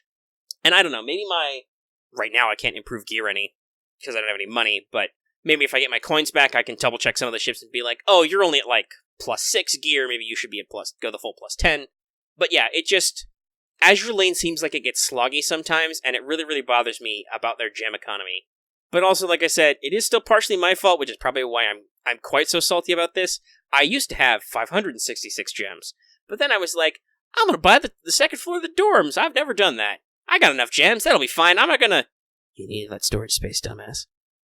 So that's kind of why I think I'm extra salty, because I shot myself in the foot But then Azure Lane stepped one of its giant rudder heels on my foot that I shot. You know? Like, it added injury to injury here. So I'm just like, it's kind of, makes me kind of sad. Also, this reminds me of a second point, because we're talking about collection and stuff. Because there was a certain member of the community, for general purpose, I will not name names, but you know who you are if you're listening, who, and it's hard to tell sometimes if they're being sarcastic. The internet's hard. We have a few community members who are like that. It's like, you gotta double check yourself before you shoot back at them, because you can't tell if they're just trying to be funny, or if they're just really dry-witted. Because well, at least I'm like that sometimes, but also I think Lucky can be pretty dry-witted when he wants to be. Yeah. So I said accidentally. Usually. So yeah, we try not to sling too hard, but I don't know if they meant this when they said that they thought FGO was a scummy game because you couldn't get all units, and maybe this was just because they were approaching a level where they were going to have all the units in Azure Lane. But I'm like, okay, so sure, yeah, FGO is on an older style of gacha model where there are a lot of limited units. It's hard to get them all. But you know what they do? They give you way fucking more storage than you need, and storage is not a premium currency. You spend mana prisms to get more storage, which are farmable. And almost all the units you have work and are good and are not power creeped. Like, there's been a little bit of power creep, but usually then our equivalents of retrofits, like rank ups or interludes, will go back and like take a unit that was good and make them wildly better, and you're like, why? Why did you improve Tamamo? She didn't need it. I love it, but she doesn't need it. They gave like Tesla a buff recently. It's like, okay, did he need help? I guess maybe. And like in general, the units that are bad in FGO are really, really old units who aren't popular and don't have a lot of people rolling for them. Like Caster Gill kind of sucks, but he's a weird story lock guy that's of debatable. He's a controversial character, so it's not like people are real broken up if he kind of sucks a little bit, right? Yeah, and then we also got like Geronimo, Phantom and of the Opera. Some of these are game design missteps where clearly the developers were like trying something and sometimes it works, sometimes it doesn't. Like Geronimo is clearly very weirdly experimental. Jekyll and Hyde is another example where it's just like he's neat, but he's just not as good as if he was simple, right? Tactic David, you say Normal Gills, but Normal Gills is actually pretty solid. Saber Gill has got better because if you are willing to max out his final skill, he has a permanent high-level Buster buff on top of the fact that he already has EX Madness enhancement. So, for a 3-star Saber with his NP, he can slap pretty hard, which is saying something. So, like, yeah, it's... But yes, also, he's an older S unit, and people do like to make fun of him, but that's because I think it's because he's kind of weird in how he seems like a normal dude, but then he becomes Caster Gills. But yeah, so like they can do things to improve units. Most units that are duds are older. And honestly, also just FGO like doesn't have permanent power creep, which it does seem like Azure Lane does, because I feel like every time a brand new ship comes out, not just new for us, it's like, oh my god, look at the data mines, this unit is the bestest ever. We're completely blowing blah blah ships out of the water, and I'm just like, I heard that 3 months ago. Whereas in FGO, if they do release a modern servant who is underperforming, you're just like, oh, that's kind of sad because we clearly had better units before, right? Like every time they release a support caster who's not a Merlin, you're like, but Merlin though, even though he's super rare though, so it kind of balances out. But yeah, so that kind of was like one of those things we've talked about where there's different games do different things. And so I don't think the way Azure Lane does unit releases is necessarily better than FGO. Yes, you can get a complete collection if you're anal retentive about that, like some people. I know some people actually care about that kind of stuff. And it's cool to say you can complete your collection. Also, lots of those ships are fucking useless. And will never ever be not useless. Seriously, what's the rate on retrofits? Right? Like, apologies, I was spirited away by the ghost machine. They are screaming at me to mend their vessel. Sure, but like thinking about like how frequently are retrofits, right? Like they're at a decent clip, but also there are a shitload of units in Azure Lane. Oh yeah, not to mention we don't have all the retrofits currently out right now too. Yeah, we're a little behind, and also compared to say like rank ups, retrofits are really complex. Yeah, they are. not only do you have to like limit break and level up the ship on its own, the normal ass thing, but then you have to do extra steps where you have to shove extra materials in them. As opposed to like FGO rank ups are, yes, you usually have to have bond level, but that's just time, and you have to have a certain level of ascension, but you have to do that anyway, right? Like would, if you were going to use that unit at all, you usually have to ascend them all the way to the top so you can get their max level and stuff and access all their skills. So it's usually nothing extra other than AP. Whereas as I've just said, I'm pretty broke right now, so it's like I can't do retrofits. Actually, yeah, no. On its own, rank ups don't require QP. If you like added a new skill you didn't have, or you want to level up a skill that's got, and hope they actually tacticate. Hope they don't fuck them up. There are units that have bad retros. Some of those ships that got converted to aviation battleships. Is it the two cat ladies? I think it is. Yeah, Yamashiro and yeah, their retros aren't popular because it fucks with their gear slots, and people are not happy about that because they become aviation battleships, which I think the way it works out is they're kind of half-assed because they I think lose a gun slot to only get like one plane slot or something. I don't know. I haven't gone through their retros because I'm bad at retros, I'll admit. But yeah, they've had bum retros. I don't think there's ever been a bad rank up. Like, maybe you're like, that's kind of not super great, but you're never like... well, they've never made an ability worse. No, they have never made a unit worse by giving it a rank up. Maybe they haven't necessarily improved it. Like, a lot of people are still shifty about F.E.A.R, even though he's had a couple of rank ups and like an NP interlude and stuff. Mm-hmm. But he's not shittier for it. So yeah, like also, I said, I think it's different values. FGO can also do, like, I don't know if you mentioned this while I was spirited away, but can also do, like, multiple rank ups or multiple interludes. Yes, that is something Tactic David is talking about in our chat right now, that retro is permanent and one only. You get one retro, that's it. If it didn't work, you're fucked. Because if a unit needs more than one rank up, they're like, well shit, we'll give them another rank up, or we'll give them an interlude that acts like a rank up, or whatever. We'll introduce more servants that influence mechanics so they become relevant. Hi, Scotty. And like, okay, sure. You can be like, oh, that's really scummy. You gotta bust out your wallet to get the big money waifu who makes quick work, but...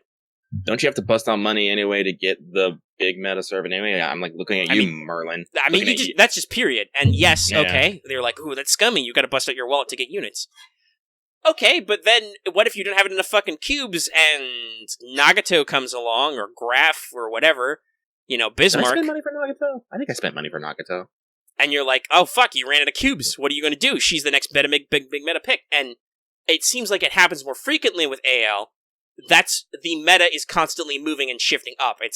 There's a lot of power creep. New units are constantly, consistently better than old units. And like I said, Lucky and I don't actually pay attention to the meta. We don't read Chinese data mines. Like, if like one of our key members, like One Fat Panda is one of our gold patrons who's usually listening, and they play AL a lot and like it. And hey, I still like AL. It's just he wants to gripe about it for a little bit. It bothered me late last night after Lucky was fearing, and I'm trying to play, and I'm just like, okay, cool. I've got the ships. I don't have a lot of slots left. If only there was a simple way to do this. Because that's the thing, right? This started with me talking about a community member thought that FGO was scummy because they run limited units. They incentivize you to spend your wallet to get your units. Okay, your storage dock is full. Your dock is full. You can't get any. It doesn't matter that they're free to construct. You can't get any more ships. What do? Oh, you have to spend premium currency. So, I think AL shouldn't be given a free pass because the units are usually free because they get you in the end. They've still got your wallet. Yeah, as I said, we talked about this, the real estate racket. Yeah, they're running a different scam on you, basically. And you accept it. And, like, obviously, yes, you could junk old units, but then you're not being completionist. Then it doesn't matter that you can get all the units. You're throwing them away anyway. So that kind of, in retrospect, when thinking about why AL was bothering me, that comment came back to me, and I was like, I don't think that's right. That kind of bothers me. Because that's being pitched as a positive for AL, but really, they still... Because I'm in that pinch, right? I've got three slots left in my dock, and I don't have enough gems to buy an expansion. So, if I want new ships, if I want to complete my collection, I'm going to have to do something about it. And we'll see what happens in a little bit. All right, so Lucky's looking at his Azure Lane right now. I recently just spent some of my gems from a perch. I think from the Lucky Bag, last Lucky Bag, because I always find those a good. That's a good investment. Yeah. And I'm at 290. 290, and this, let me mind you, is after. And I have how many ships here? I don't know how many are duplicates, but 180. Well, actually, let me go to my retirement here. Let me see if I can get rid of my extras. Yeah, you can have percentage. I am at 250 is my current dock size. Okay, so hang on. Let me see here. So that's 1 extra Mikasa and 5 bullets, so that's 6. All right, hang on. I just remembered I had YouTube open because I was going to look at something and I completely forgot. Okay, so my current ships, I have 273 unique ships, and my dock size is 290. What do we start with? Dock size wise? Like 100? 150? Ooh, yeah, it was not that much. Like, and like this is the other thing. We can say FGO, while they're not, fucking guild throwing treasure in a maid cafe with their Saint Quartz, they still give you a regular stable income of them, I should say. And as the game goes on and has made more money, they can be more and more generous. Yeah. Yes, Tactics David has started playing recently. The base was 150. So I have bought 100 new deck slots. New dock slots. And my number, let me mind you right now, is me. As I said, I was a monster. I actually unlocked and retired all my Royal Navy and Eagle Union commons that did not have a retrofit. Because they're trash. Trash units. Which is probably gonna bother that person too. But yeah. But as I said, because I do plan on, here's the thing. Lucky has this system. I work on my ships via faction, and right now I am full access. So at the top of my list is Ironblood, then I have the Vichy Dominion, Sardinian Empire, and Sakura at the bottom. So I still have all those ships. I'm still I have so fucking much. Well, I mean, if you've got Sardinia's pretty easy. You've got 6 of them. I literally have a singular pizza fleet now because... And hey, that's another thing. AL did help us out. They gave us 2 more fleet slots, which I love. I love it. Yeah. Thank you. Much appreciated. And they did it for free, which is cool. But sometimes FGO is hey, here, have free Saint Quartz. Or they also recently buffed our storage slots by 50 for free. Can you imagine if Azure Lane did that? If they gave you free 50 dock slots? That'd be nuts. Have they ever done something like that? I don't know. I'm just saying, no, don't give me the slots. Just give me back the 1,000 gems I spent. Yeah, I've already bought those 50 slots. Refund me my fucking money. I'll buy a costume with that. I'll buy some skins, the real shit. I was I need some L2D tit swang, okay? Yeah, for Girls Frontline, now that we're super focused on that, but they just announced that Wellrod's going to have a cool costume, and I think it's live 2D, and I'm just no, Girls Frontline, why? Because we've talked about that. Their costumes are the best worst. Oh, yeah. They're really good, but they're really hard to get consistently without spending money. Yeah, I've sworn off that. And I have to buy a lot of I have to buy a lot of quote unquote real video games. Yeah, Lucky spent his budget for the Outer Worlds on Gacha already, so I'm all nope, no more. Otherwise, I'm gonna have to wait on Death Stranding. I'm gonna see what happens. I don't know if I think I'm gonna pre-order. I'm gonna see what happens when it comes out because that's happened to me with a couple of games recently. I'm still super interested in Control. I heard from reviews that it doesn't run very well on vanilla PS4s or didn't when it came out, and I don't know if that's been fixed. So I'm I might have to wait to buy that game. I really want to try it. It looks super cool, but I don't want to, even if I think it's down to $40. Even then, I don't want to drop $40 and have it be really crashy or shitty frame rates and stuff. Yeah, so for me, I want the Outer Worlds to come out first and be okay, it runs okay. Yeah. Well, I say Outer Worlds budget, but it was actually my Outer Worlds and Trails of Cold Steel 3 budget. So I'm Yeah, you didn't. I don't think you realized that it was your Trails of Cold Steel budget. Yeah. Until you realized that game was coming out sooner than you thought. Yeah, and I was no. No, I mean that's how it works. But yeah, you were saying that earlier that FGO dribbles your currency. That's another thing that Girls Frontline does very good. They give you a shitload of gems per month. It takes a while, but I have bought dorm slots, echelon slots, T-doll slots. Like, I've bought a lot of shit. Fuck, I bought a costume once. I literally saved and I got a costume package. Oh, yeah. It took me like 6 months, but I did it. You can't do that in Azur Lane. They almost never give you gems. You get gems for, like, clearing stuff, but usually you want to spend that on, like, dorms. Yes, that's shit you need to spend on infrastructure, and even then, like I said, at a certain point, the difficulty spike is very high, and it's a lot harder to overcome. You need to constantly, gradually work on stuff, which I'll admit, sometimes I'm bad about, and I shifted focus. I was like, oh shit, I have all these new shiny pizza ships who are completely fucking useless to me. I'm gonna throw them in my dorms 24/7. But hey, some of them are almost level 90 now, and it's only been however long it's been since that event ended. Mine's are like 67. So it's like, would I have actually leveled up one of my units from 95 to 100? I don't know. Probably not. It takes a while. And you might say, oh, buy better foods. I don't have the oil for that. Are you kidding me? I went down to like almost 3 digits of oil doing graph speed runs. I got that fucking boat, though. I did it. Got that fucking boat. It kicked my ass to do it, and I was doing... That's why I started watching the My Hero dub, was like, I need something I can actually put on in the background while I do this, because otherwise I'm going to go fucking crazy. And it worked. I might still have gone crazy. Who knows? Sometimes I feel like I'm taking crazy pills down here. But otherwise, hey, AL, it's a thing. It is a thing. Hie's cute. Mikasa's alright. Campo really likes Hie because she's got a sleepy time skin already, which shows with feet and legs. I'm like, yeah, whatever. I know. Listen, anime. We've talked about this. Anime thighs are great. The Holy Thigh Bowl. The Holy Thigh Bowl. I should probably throw up one of those. We've already used the "Let me introduce you to my religion," and it's just ship girl thighs. Also, that was last week's subtitle. It was Big Hero Anime, aka talking about ship girl thighs, because that was Prince's debut episode. Ah, yeah. Zone of Danger. Yes, the Zone of Danger. We still haven't figured out how to convey that in emote form, but we're gonna. Actually, we're gonna develop that. We're gonna do some fucking science. Actually, I should probably go over our emotes and maybe do a purge of things we're not using. We are getting a little low. I don't know. Let's look at what we got. We can talk about Discord stuff. This is our everything. This is our community show for you, the community. What are we doing? What are you guys doing? Yeah, so I want to me personally, I want to make an emote for every Babylonia episode, because from the first one we got the Finn, which is just flying Ishtar Ash. From episode 2 we got Da Vinci Sip and Roman Sip, both of which are top point. And somebody's already posted. I haven't watched the episode yet because, like I said, I've actually been really distracted by space today, which I might talk about. I don't know. I just felt like fuck. I want to talk about space. Yeah.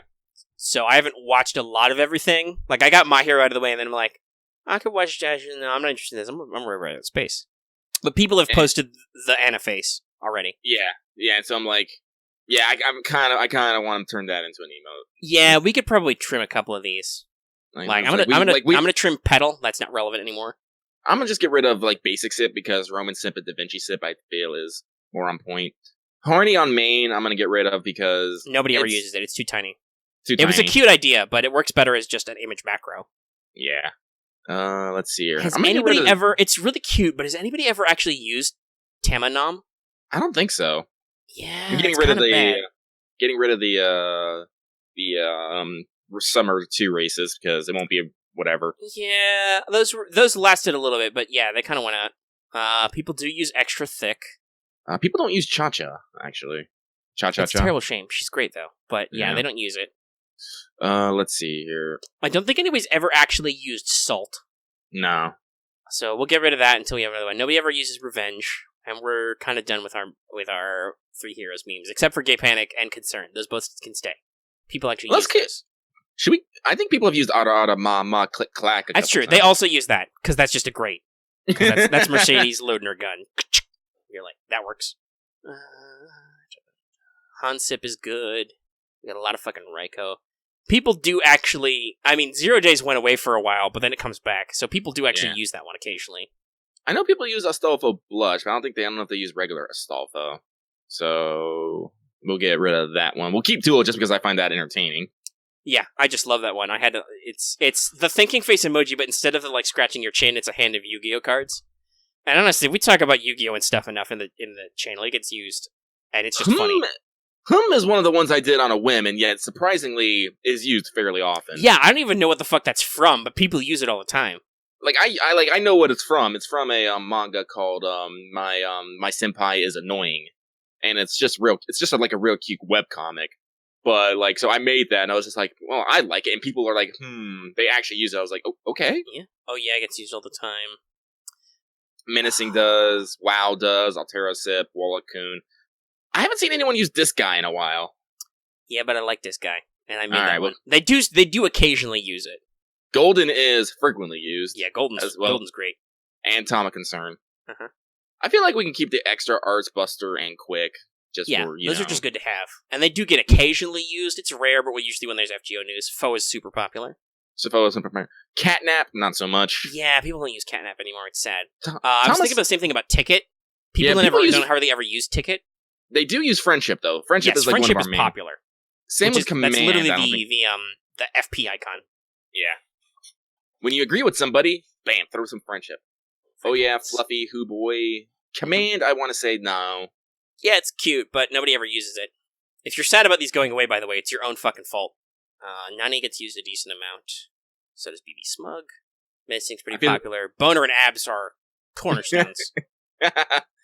Rubric phrasing gets used fair amount. Uh-huh. Rule Breaker, not so much, but I think it's on point. Yeah. And I used it recently, but that's because I use Medea and a thing. But it's rare, but it happens.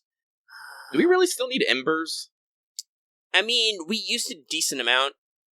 We probably don't need Lucky Dice, because that was a cool cutout, but nobody makes dice jokes or anything. Ah, shit, I did! God damn it. What should you crush? Extra thick. Oh, no, we need that. Yeah, hang on. Do I have it saved? I still have that one? I think, did I upload that one? I might have. You might have. Open up. Hang on. Luckily, I save all of them. Yeah, I actually have like a big emo folder. Yeah, it's here. I got it. I'll re-upload it since I'm already in it. Thank you. Upload. And we're already in FGO because we're in thumbs. Let's go to emoji. Oh yeah, the AT field emote was a failure, so I'm actually going to delete that. Oh, is that still in? Yeah, that was a failure. Like I said, we've experimented a lot with trying to figure that out. All right, Extra Thick is back in. Happy Snack is happy. Carmilla Gun is really popular. Oh yeah, if you're always curious where the fucking actually have the image saved from when I did the edit. If you're actually interested, like kind of what the image was actually from, here's the comic. Well, one page of the comic. When you read that, you understand. Yeah, that's some energy. Yeah.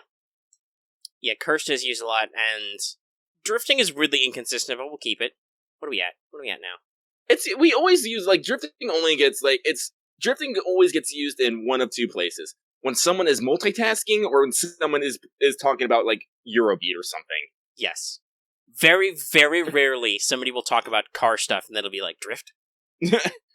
Or someone's talking about, like, I'm doing this and that, so you're multi-track drifting? This.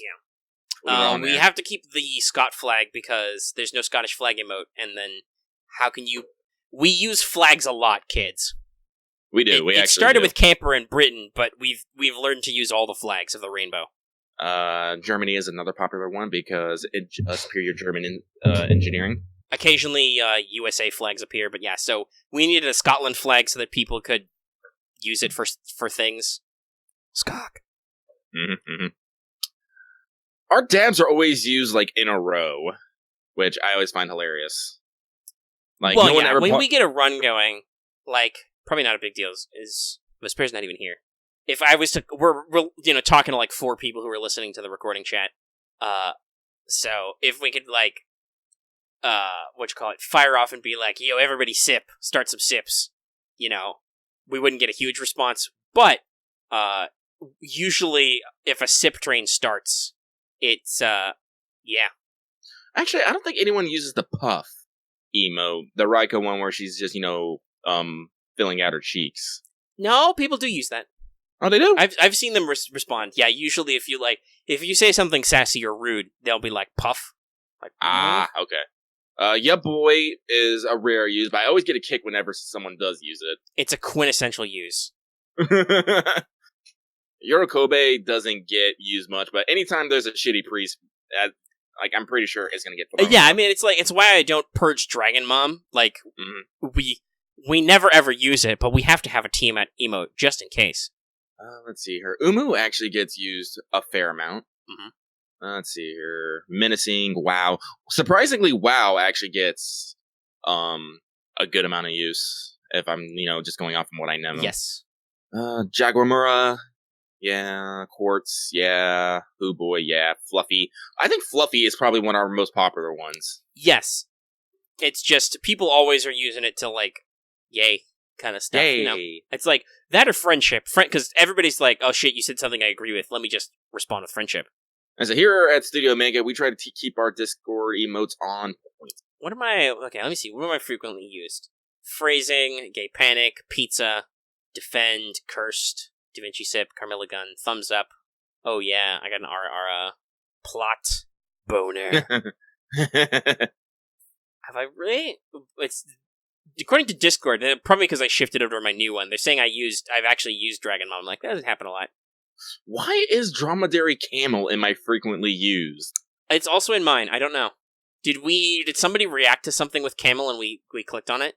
Oh yeah, no, I'm looking at mine. Mine is Da Vinci Ship, Roman Ship, Friendship, Snake, Rune Slip, Fluffy, Tom of Concern, Mama, Ada, Rabbit 2, specifically, another Rune Sip, Plot, Gay Panic, Thomasit, Cursed, Wow, Golden. Yeah, my vanilla ones are like pizza, chicken leg, thinking face, thumbs up, stuff like that. The tree in there, because we were talking about tree emotes. Yeah, like I was talking, you guys might not know this, but if you have Discord Nitro, we do have a few animated, emotes as well. Yeah, let me actually show these off real quick. What were the other ones? Yeah, we don't need the basic ass Salt Shaker because we actually have Salt Shake. And we have the wiggle. Yeah. You also, I believe, put a faux loading. Mm-hmm. Because even if you can't use them, you can see them in Discord. They're just kind of grayed out. And people actually petitioned me to bring 0 days back, because I was like, people were kind of not using it, and then it went away, and then they were like, that's sad. Can we get it back? I'm like, okay. Cool. And then very, very rarely, you'll get that cowboy meme. I could probably insert that. I've got some clips somewhere. But anyway. Yeah, okay. So yeah, we talked about Discord stuff. We can talk about streaming and stuff. Oh, sure, yeah, we can talk about We've done some of that. You streamed it all the way through F.E.A.R. I finally started SOMA, like I said I was gonna. Well, how about you talk about SOMA for a little bit? Yeah, okay, so I streamed SOMA. We managed to go for 2 hours before SOMA decided to die. Not quite sure why that happened, but I was able to very quickly get back. So we're gonna keep on keeping on that. I'll do that over the week, because Lucky tends to stream over the weekend, usually. I do that. Around recording. And, I mean, it's on my PS4, so I could probably do it even if I was rendering a video, but that means I might have problems, like, checking in with, control room and stuff. And also, if I was uploading a video, obviously, which is something I would have to stop and do, that would definitely kill my stream stuff. So, it's just easier on days when I'm doing the whole editing, rendering, uploading and stuff, not to stream for me, because I'm usually busy and my machine's busy. But over the week, I will probably get another couple of streams in, and we'll see how long we can go for. Because I was probably going to go for another hour or two on SOMA, but then it just decided to, after a big plot point, crash. So it was just like, well, I guess that's the end. That's fine. It stayed up. And yes, all of our streams so far have stayed up since then. Yeah. We haven't pinpointed what the original problem with Code Vein was, but streams are staying archived. So we'll work on that. But I'm doing in-app PS4 streaming, so quality seems pretty good. It's my internet and my machine are streaming 720 alright. Which I think is the highest you can go is 720 60 frames. Which I'm not going to try, because I don't know if my internet would take that. My download speed is pretty good, my upload speed is pretty average, so I'm like, I don't want to overstress anything. Don't want to break anything. And I don't know if doing, 720 high quality as opposed to 720 medium quality would improve my latency. That's not really clear, so I have to operate with normal S latency, which is 30 to 60 seconds. Not a huge deal, honestly, because it lets me kind of talk about stuff at length and then let people filter in. It just means that you guys in the audience react a little far away. But yeah, overall, SOMA, We're in most of the parts I remember seeing people play from, like, early stuff when it first came out, and I watched some videos that I couldn't go super far in, but I remember most of this stuff, so I think it's pretty fun.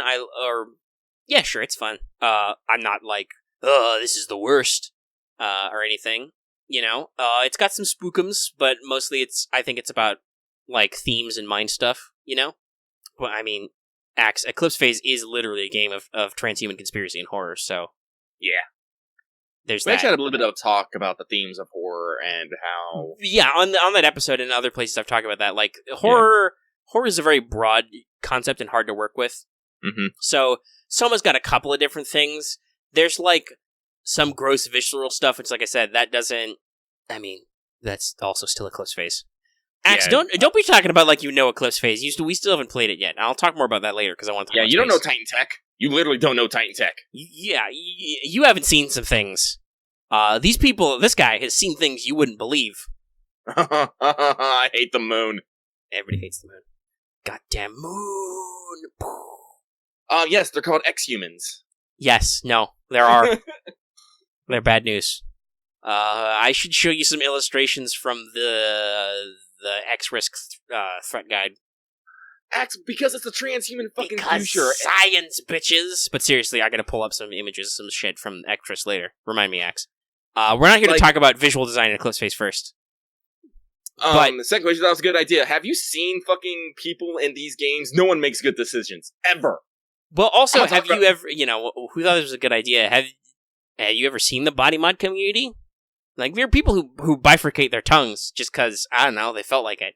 Yeah. It's a little weird, and I don't think it's very practical, but people do it. Mm-hmm. So, yeah, no, welcome to the transhuman future. I can be a predator, or a xenomorph. I could be a swarm of nanobots. Yeah. Luckily, they made Swarmanoids way simpler. They did not make Flexbots way simpler. In my notes for the cheat sheet, because I finished it, I wrote down all the morphs except Flexbots, and I literally wrote, "Y'all on your own. You know what you did." I'm not gonna write like a dozen more morph types down again with like tiny differences. That's called creative freedom, Axe. Yeah, that's the transhuman future. But yeah, so Soma, there's some like gross stuff, and like I do a little bit of that where like there's one moment where I suddenly realize I'm standing in some black goop drifting to the sea. I'm like, oh, it's on me, gross. Structure gel, probably, maybe. Yes, the structure gel ? That's not really elaborated yet. Nah. Our exposition fairy is currently not very exposity, so she managed to cover one major conceit, which is you're a brain scan. Ooh. Also, you're apparently a diving suit with bits of electronics sticking out. Yeah, you were pre-wearing a diving suit when you woke up. Apparently. But you didn't realize it because of residual self-image or some bullshit. I don't know. And there were no mirrors. The mirrors were all broken. Thanks, game. Thanks. Also, suddenly flashlight. Yeah, I love that part. I'm just thinking, I've got a fucking flashlight. How did I do that? Or also, the first time I tapped one of those data buffers, which is just how the game does audio logs, I'm like, when did I install Brain Wi-Fi? I don't remember that feature. And when I was a dude who worked at a bookstore in 2015, and I went in for a brain scan for my traumatic brain injury, But yeah, so Soma plays with a lot of that stuff. Like, your character is dying of a brain injury beforehand. And then you wake up and it's a spooky fucking ass horror game. And yeah, there's, like I said, sometimes there's blood and guts and stuff. There's a lot of water stuff that's like... Honestly, being on the ocean floor is kind of comforting to me because I'm like, there's a floor here. But it's still a little ooky when you're like, what the fuck's going on over there? Especially, like, I think it's most ooky when you just see wide open space. I'm all like, where are the buildings? Yes. Or also when there are robot monsters outside hunting you and I'm just like, I thought I was okay and all. You'd think with all this fucking open space underwater I'd be okay, but no. There are weird Zeppelin robots with the red lights chasing me. Shout out to friendly drone, bro. You will live forever in our hearts. Yeah, thanks, flashlight, bro. You were the best. Before I discovered my own flashlight. But yeah, so there's a lot of different elements, and some people who are not me would need to do the existential stuff. I talked about the Ship of Theseus problem. That would freak some people out, but not me, because we've been playing Eclipse Phase for like 10 years. So I'm like, whatever, dude. I'm me. They actually have a questionnaire in game where you can answer about those kind of things, which I found on point. Because there is a whole plot thing where it's like, oh yeah, so you run into a scientist named Catherine, who's like, yeah, so there was a comet impact and Earth's fucked, so we're gonna digitally upload everybody's brain into a construct space and shoot him into space.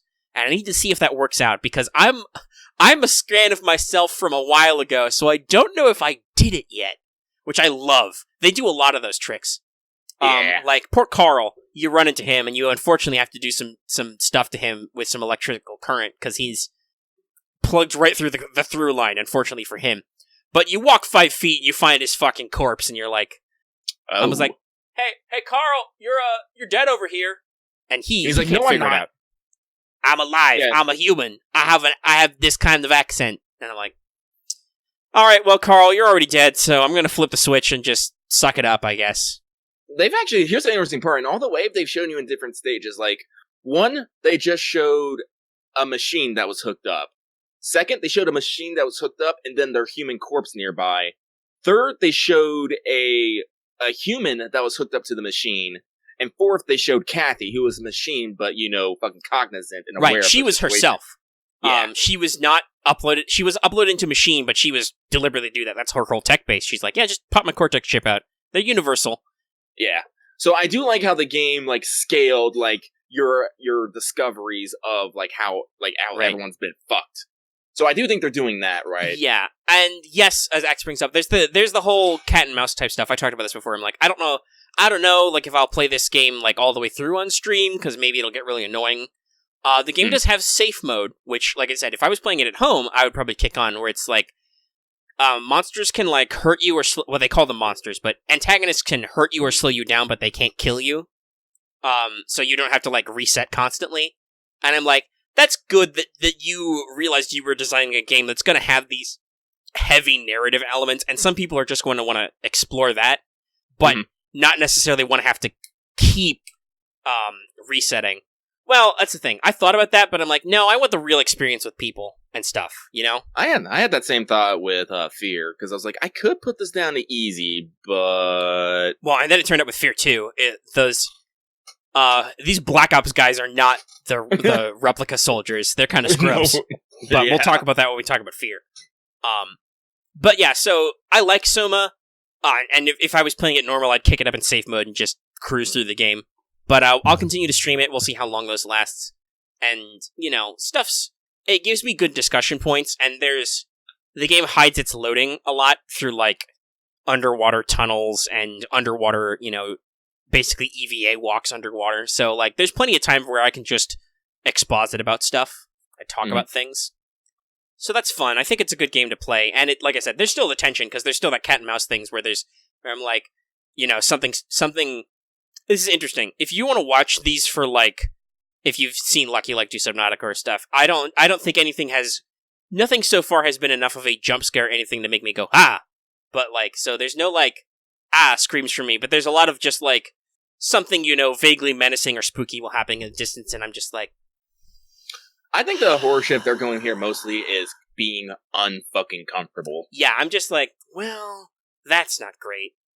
Or, I walk into a room and my, HUD starts freaking and gets glitchy. I'm just like, this is great. This room's great. I love it. I love what it's doing here. Well, as I said, there's a lot of, there's the quote-unquote alien growth. You have to literally unplug people from life support, torture someone. I had to unplug a couple of people. And obviously the game's going for that.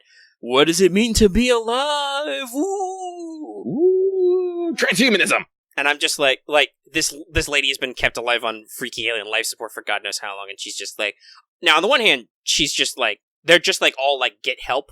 Yep. And I don't know if that's the weird thing they're plugged into and it wants me to get more people or what, but it's I'm like, okay, I can't get help, but you're on artificial respiration. Would you like to be put out of your eternal suffering here glued into a wall? And she didn't really, she is not allowed by the game to respond, but I just pop those out and I'm just like, ugh. And maybe she didn't want to, or maybe she did, but fucking whatever. It was the only way to progress. So, listen, Omega's real open-ended about morality in video games. You're not going to get a real response of oh my god, how terrible! I had to kill her. I had to unplug her from her life support. No, dude, that was the only way to go anywhere in the game. She was sucking up all the power to the escape raft.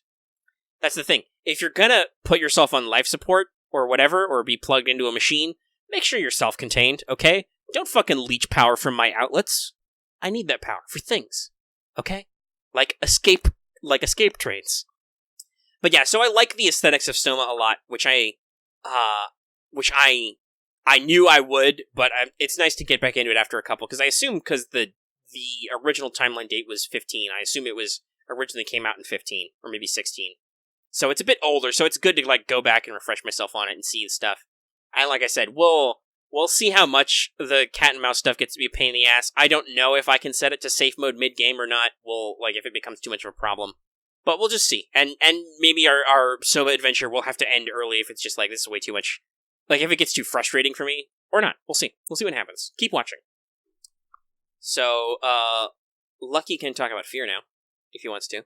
Or can he? Lucky? Do you exist? Oh no! The Spookums got him! Well, yeah, you beat F.E.A.R. 1. Yeah, I'm sorry, like, I fucking, like, lost my train of thought because I fucking got ghosted again, so, fuck. You get spooked, but you're de-spooked now, so, where, I figured the transition of that would be, I was talking about streaming Soma, but now, so you've been streaming F.E.A.R., you've got through F.E.A.R. 1. Yeah, I was actually surprised, F.E.A.R. I thought was gonna be a little bit longer, and... No, you got through it in about, I think, the allotted time of about 10 hours, all told. Yeah, because it was, like, at the 2-hour mark when I had to stop, and... So at that point I was all like, oh my god, can I just kick these people? Sorry. So I got there another time, and then I was hemming and hawing because F.E.A.R. 1 has two DLCs, two what we call DLC now. They were technically standalone expansions, but they're they're DLC. They're extra modes that are built on the same engine. Yeah, so I was like, do I want to play these? Are they, like, connected? It turns out that neither one of them are actually considered canon. Yeah, because they were developed by other people. So I was like, nah, we're gonna not do that. And I was like, I've only been streaming for 2 hours. Do I actually want to just start up? And everyone was all like, I had, like, a few people streaming, and, actually, I'm gonna change both their fucking names. I'm gonna give them both, 2 strikes. No, I won't. I won't be that much of a fucking dick. God damn it. Oh, I know what I do. Sorry. Now I am getting mad. Hey. Well, the conversation does seem to be shifting slightly, but... Yep. Let's see. What I was thinking was, Yeah. I was planning on popping open some images to show Axe some EP art, if I can figure it out in my old files. Mm-hmm. I got a lot of stuff, though. Yep, so... I beat F.E.A.R. 1, and... I say, like, it was kind of a hard game. I'm not gonna lie. I actually had to move it down to, easy, because Replica, like we noticed, Replica soldiers, they're actually kind of fucking hard. Yeah, they're known for their AI. They're, like, even for the time, their AI was supposed to be really good. And it kind of is. Yeah. They actually do, like, they'll fucking sneak up on you and other stuff. So, I actually had to move that down to easy. And even on easy, I still had a rough time in areas. Because, like, I started running into mech. Honestly, my favorite point, I think it was in the second stream. I ran into there was a weapon. I think it was, like, the triple, rocket launcher. Which I didn't use because, low ammo, I'd probably just blow the fuck out of Moose. I'm like, I don't see myself getting a lot of this weapon, so I'm not going to pick it up. I go down the hallway, I turn, a fucking mech shows up, and I'm just like, nope, and I run back to go grab fun fact, it was left there so you could do that. Yeah. And just unloaded the, onto it. And, I ran into more, like, mech fights in it, but at that point I had the laser! Yeah, the particle blaster was pretty good. Yeah, which was actually a gun they actually, gave, like, fair amount of ammunition for. Until the game did what I, always consider a dick move, and they just take your fucking weapons. I'm like, excuse you. It's like, I'm all about, John Woo and my pistolero, but, excuse you. Well, yeah, so there was a big important cutscene where the game basically puts you down to a pistol so you can do something dramatic. And then it's like, but where'd all my guns go? Where'd all my guns go? And it's probably because in order to, like, force you to pick a weapon and make sure you had it, the game had to, like, throw away all your old gun storage and give you a pistol because otherwise it didn't have the coding and space to like do some of that other bullshit. But yeah, it is pretty.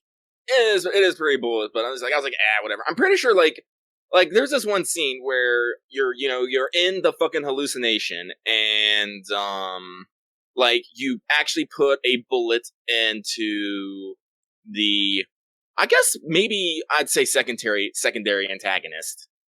Well, he's definitely your target all throughout the main game. He's the target, but he's not the actual main antagonist. It's, the main antagonist is something that is alluded to all throughout it, and the secondary antagonist is, the one, quote unquote, working for them.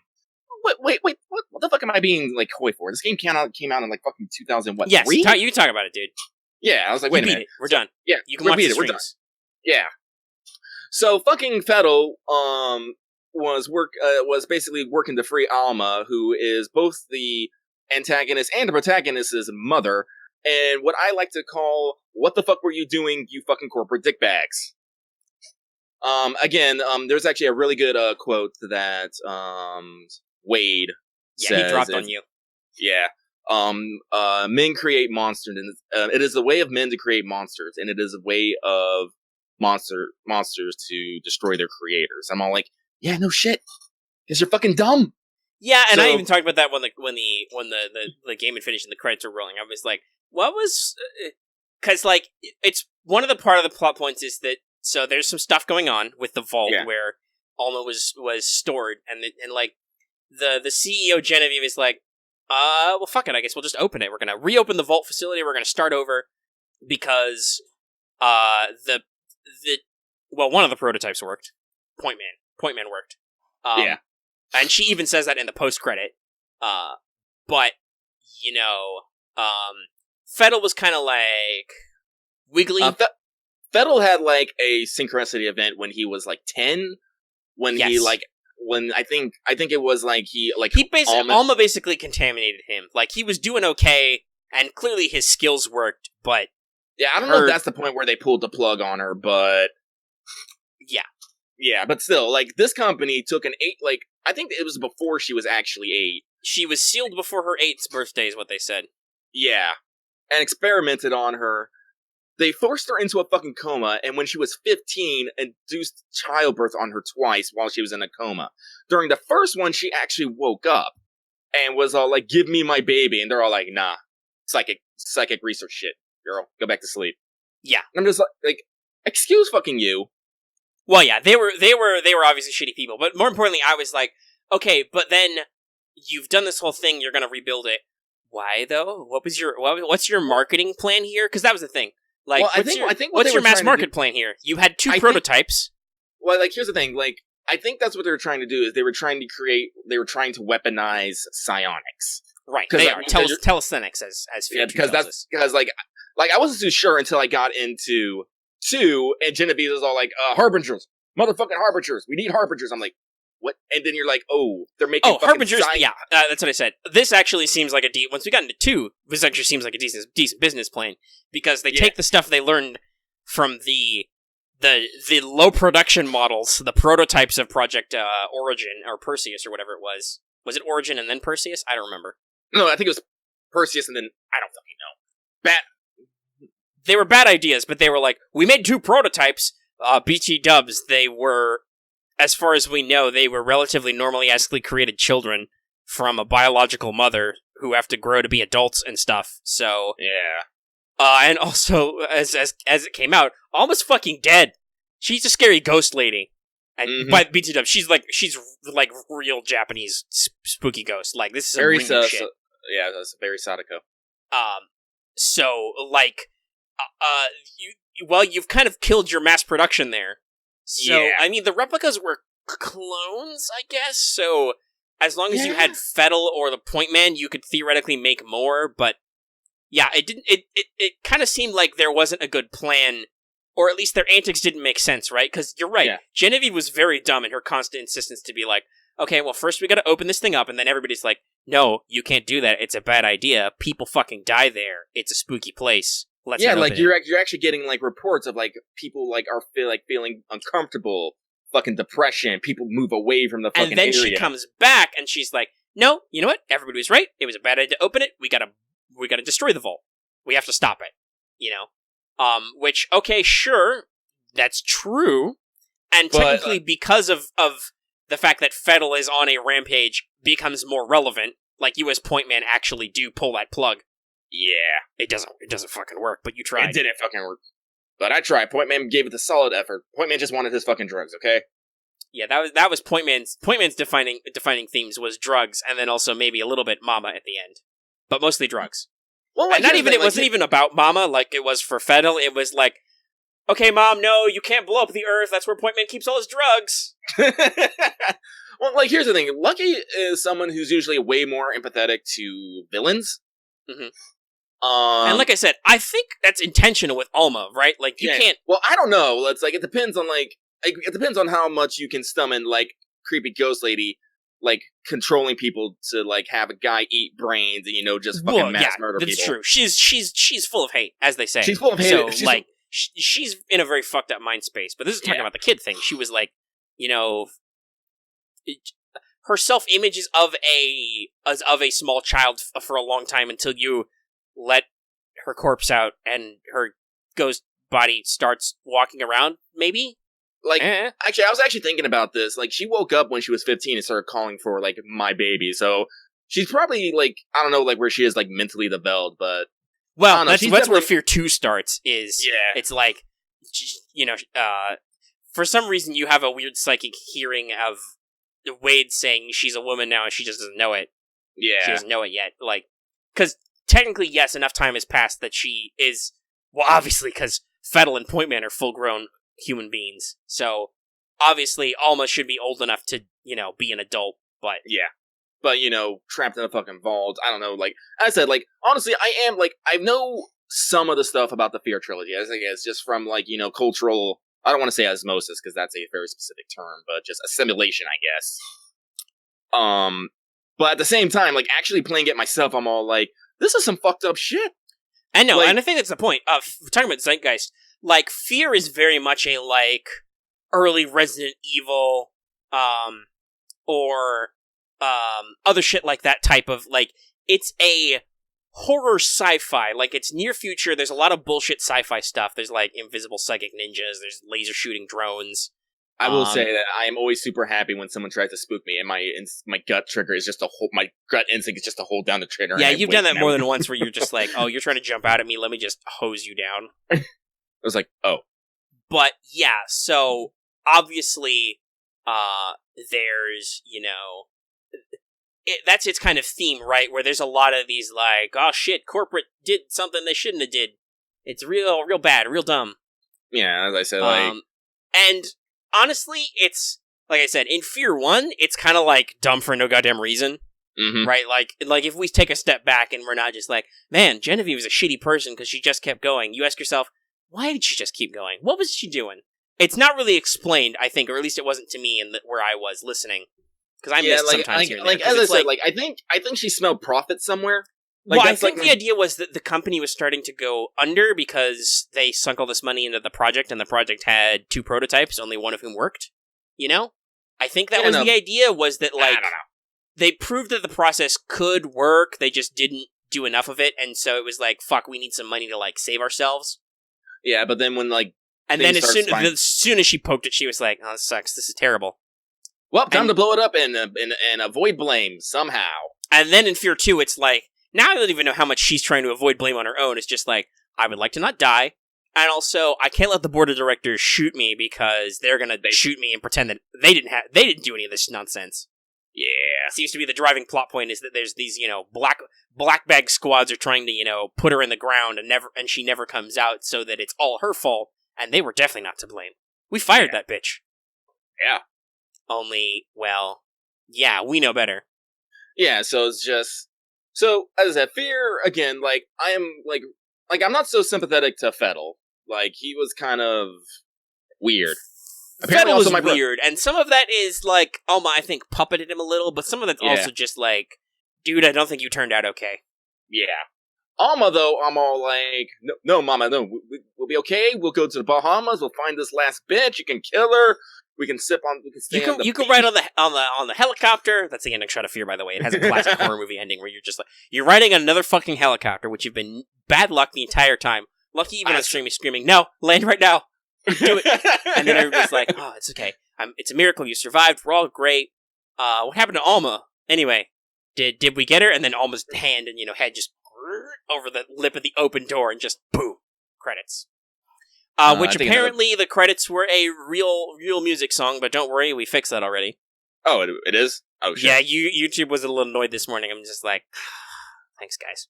Dear video game developers, please don't put real music in your credits because, well, I guess I just muted the song so the credits can stay in, but in general, it disincentivizes us as, like, Let's Players, streamers, whatever have you, to, like, acknowledge the credits exist. Which is bad. Yeah. There are a lot of people worked on games and they should be credited, even, almost 15 years later.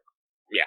But, if Lucky hadn't been talking through a lot of that, then my preferred solution and possibly quicker would have been to just snip the credits out. But anyway, it's fixed now, I think. We're back to being monetized. I muted just the song. Lucky probably sounds like he's talking weird, because the mute the song only feature is very beta, but whatever, it worked. But, I said I also did like the moment when I finally make it back above ground and everything's blowing up. I'm all like, this is fine. I don't care. Bring it. I am Point Man.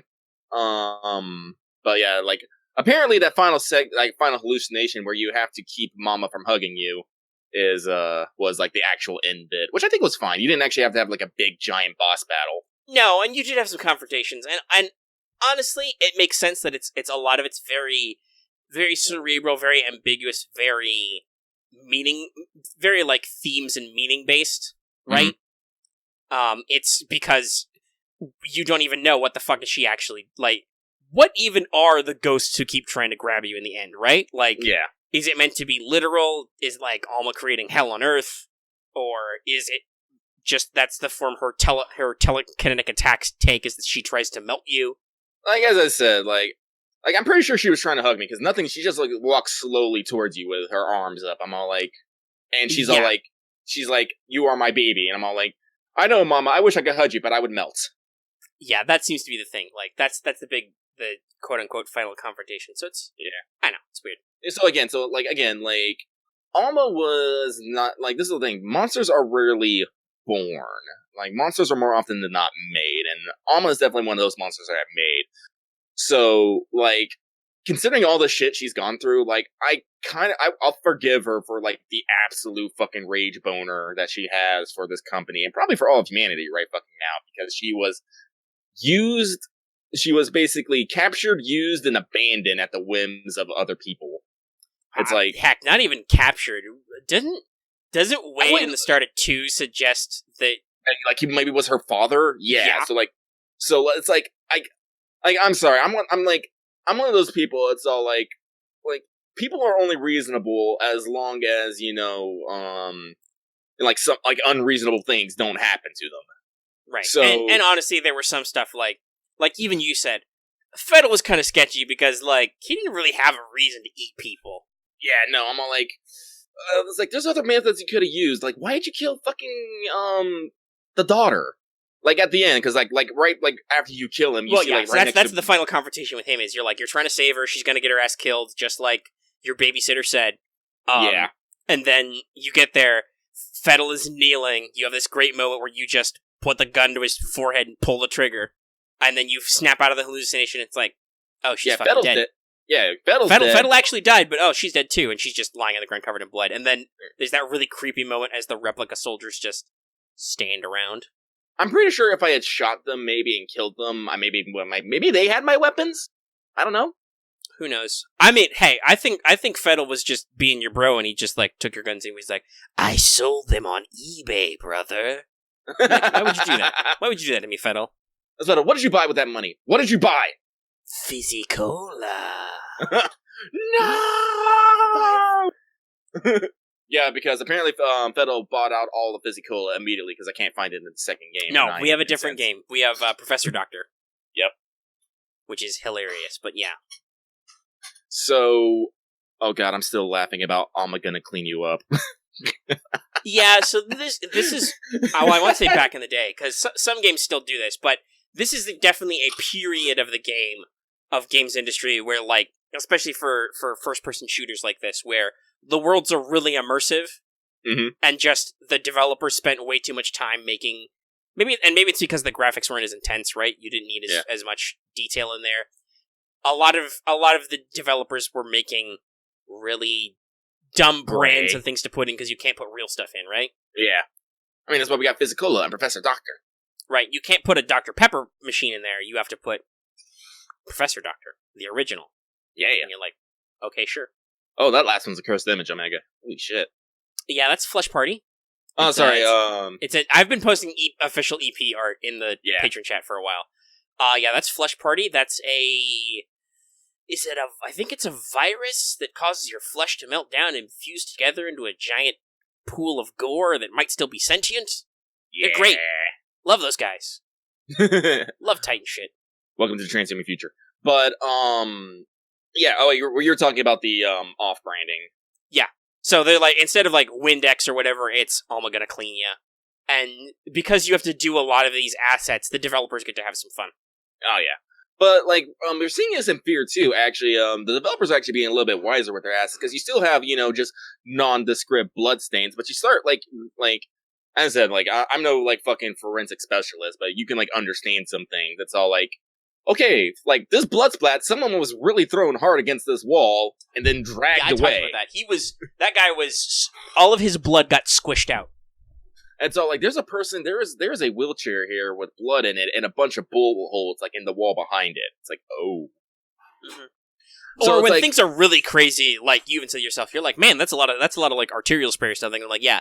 I didn't say it in the time, but I was thinking, yeah, that's those blood spatters look like cut or slash, like, yeah, you rake something across somebody and, like, you, like, backsplash or something, you get these long streaks. Because, hey, I actually have done that.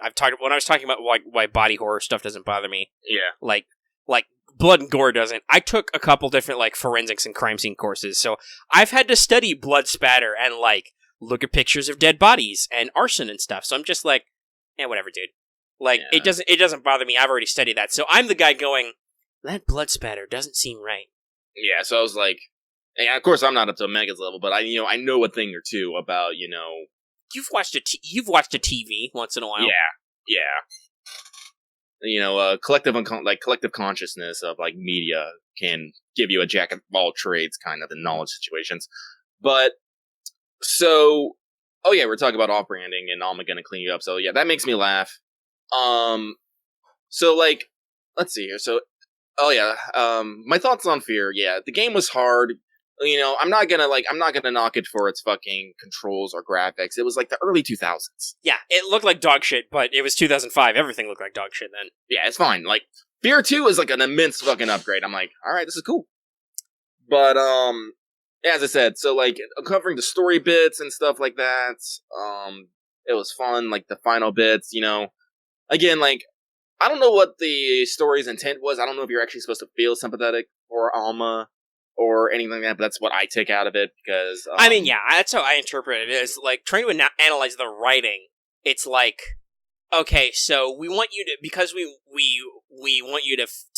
It's about horror and stuff, so it's about making you feel bad. It's like, look at Alma, terrible shit happened to her, ooh, but also now she's back for revenge. It's just like Ringu, basically. It's like all those other spooky paranormal stuff. It's like... And you're thinking to yourself, on the one hand, okay, I understand Alma. I understand some bad shit happened to you, but that doesn't just mean you can go around melting people, okay? We live in a society. That was literally, I was literally like, through that, I was like, Mama, you need to calm down. Stop melting people, it's okay. There's this thing called courts. These people can go to jail for a long, long time, and we can take away all their money. We don't melt people. That's not what we do, says Point Man as he loads another shell into his, 40mm tank cannon.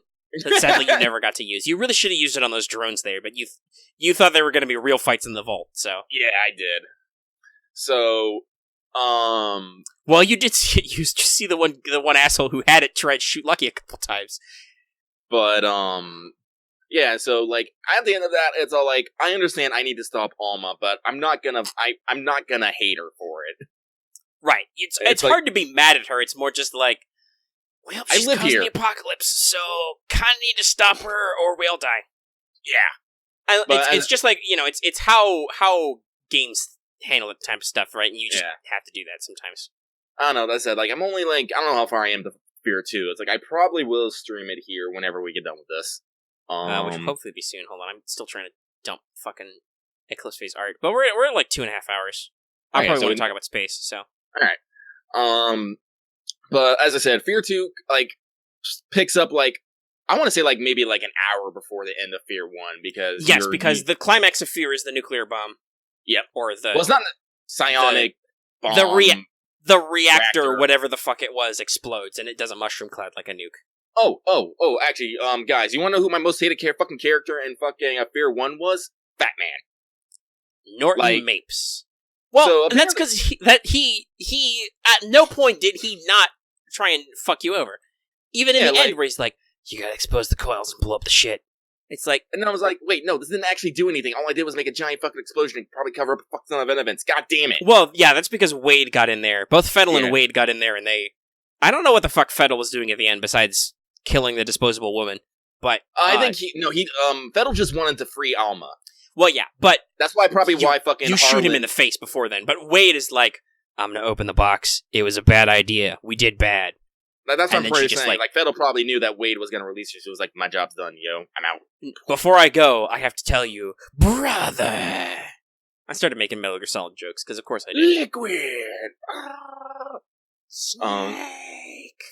Yeah. And now we've got Snake Fist in the sequel, which is hilarious. But yeah, so... He sets you up to blow yourself up, and when you get out, you're like, that motherfucker, he tried to get me to blow myself up. Like, the first time you meet him, he's all like, oh, I'm just an employee. To get further, we need and also, to do this. There's also another thing, like, the second game does this better. It, like, literally doesn't let you pull the trigger at teammates, because why would you? Why would you do that? No matter how much of an asshole Jank is, why would you shoot your teammate? I didn't have to shoot him. Well, yeah. He got his eventually. But, yeah, so it's like... But in F.E.A.R, you have full-blown control. You can totally waste other people, I think, and try. It's just NPCs are just bulletproof. Or, rather, they don't exist, so bullets go right through them. Like, my second time meeting him, I immediately unloaded into him, and he just stood standing. He was like, damn it! He's bulletproof! Which, hey, most video games don't do that anymore, but hey, video games, when you do that, you have to make that plausible. Or, that guy just has to fucking die. Right? Like, that's the classic Fallout thing where you're like, I'm done with this guy, and you just put a bullet in his head. Well, that guy's dead now, so you may have failed a quest string, but you win, he's fucking dead. Yeah. As a Morton Apes, he, like, actually gets in the way, and for such a big guy, he moves so fucking quick. I'm like, how do you move through these spaces? He has his own musical thing. That's like, the other Fat Man. Yeah, I know, that's the cool Fat Man. But, just like, oh my god, I hated him so much. Like, anytime I see him, he'd be working, he'd always be on the other side of, like, some bulletproof, like, after the second time you meet him. Yeah, the game also really rapidly introduces bulletproof glass, so you can't, sequence break. So he's just hiding in there. Yeah, and like, you always just see him, and he's turning turrets on you, sticking the replicas, like, not replicas, or maybe replicas, I don't know. I was kind of weird on the factions later. Well, yeah, so there's two, and you see this after you get, like, halfway through the HQ mission, so ATC turns on you, and their security guys are trying to kill you and clean up, and also the replicas are trying to kill you. Yeah, so I'm all like, do I have no friends here? Point Man goes no, because all your friends are fucking dead. Well, Jank died like a bitch. Apparently. Apparently, Doc Lady and Cool Black Bro, like, oh, we're too injured to move. I was like, god damn it. Yeah, Sergeant Johnson stayed behind. Yeah. That's a joke I make because Lucky won't get this because he hasn't played Halo. Don't worry, we'll do that someday. We'll co-op. I know who Sergeant Johnson is. But yeah, so that's Sergeant Johnson. That was clearly Sergeant Johnson's voice actor. And also, I think the lieutenant in F.E.A.R 2, she sounds like it's Cortana, who is also Princess Peach, I think? She does a couple different roles. But I'm like, when she starts doing exposition, I'm like, is that you, Cortana? Actually, we can look that up real quick. Hang on. Google! F.E.A.R 2 voice acting. Let's see here. Stokes. Where are you? Oh, wow. They're just... A lot of these are just pegged as voice. Oh, wait, here it is. Jen Taylor. Yep, that's her. It is Cortana. Cool. Yep.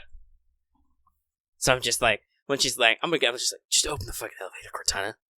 Did you sass me? But yeah, so it was really funny because you had a hard time transitioning from Point Man to Beckett. Yeah, well, because for one, F.E.A.R. 1 and F.E.A.R. 2, they changed some things. Like you can no longer lean, which is something I actually used a lot. No, and heck, you can lean in Soma, and it made sense for F.E.A.R. because it was like I mentioned this. It's the exact same engine as SWAT 4. It's a super tactical shooter. Yeah, like so I can lean out behind like. Because this is like before the time of the third person shooter mechanic of you can snap to cover, pop out, all that stuff. You actually have to put your gun around corners. So right, cover is put physical object between you, and you can never have perfect cover because then you can't shoot back. Yeah, so lean was like super fucking helpful because like I would usually approach most corners with snap to the wall, lean around, keep going, snap to next wall, lean around, go forward, or at least I try to. Yeah, you did the tactical thing, slicing the pie. Yeah. So, they took that out in F.E.A.R. 2, and I was like, God damn it! And they like switched all their controls around. I'm all like, no, I don't. Yeah, I think honestly, it's because F.E.A.R. 2. I believe that was a next gen title, and I don't know if F.E.A.R. 1 was on consoles. So let me see. I'd have to double check. It might be that they realized they were switching up to.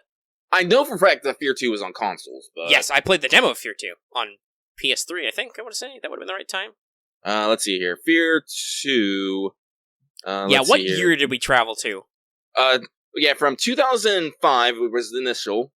It was an initial. F.E.A.R. 2 was 2009. Released on PS3, Xbox 360, Microsoft Windows, and IBM PC compatible. Let's see here. And F.E.A.R. 1... Oh, no, it was also... Okay, so it was also on consoles. Yeah, because...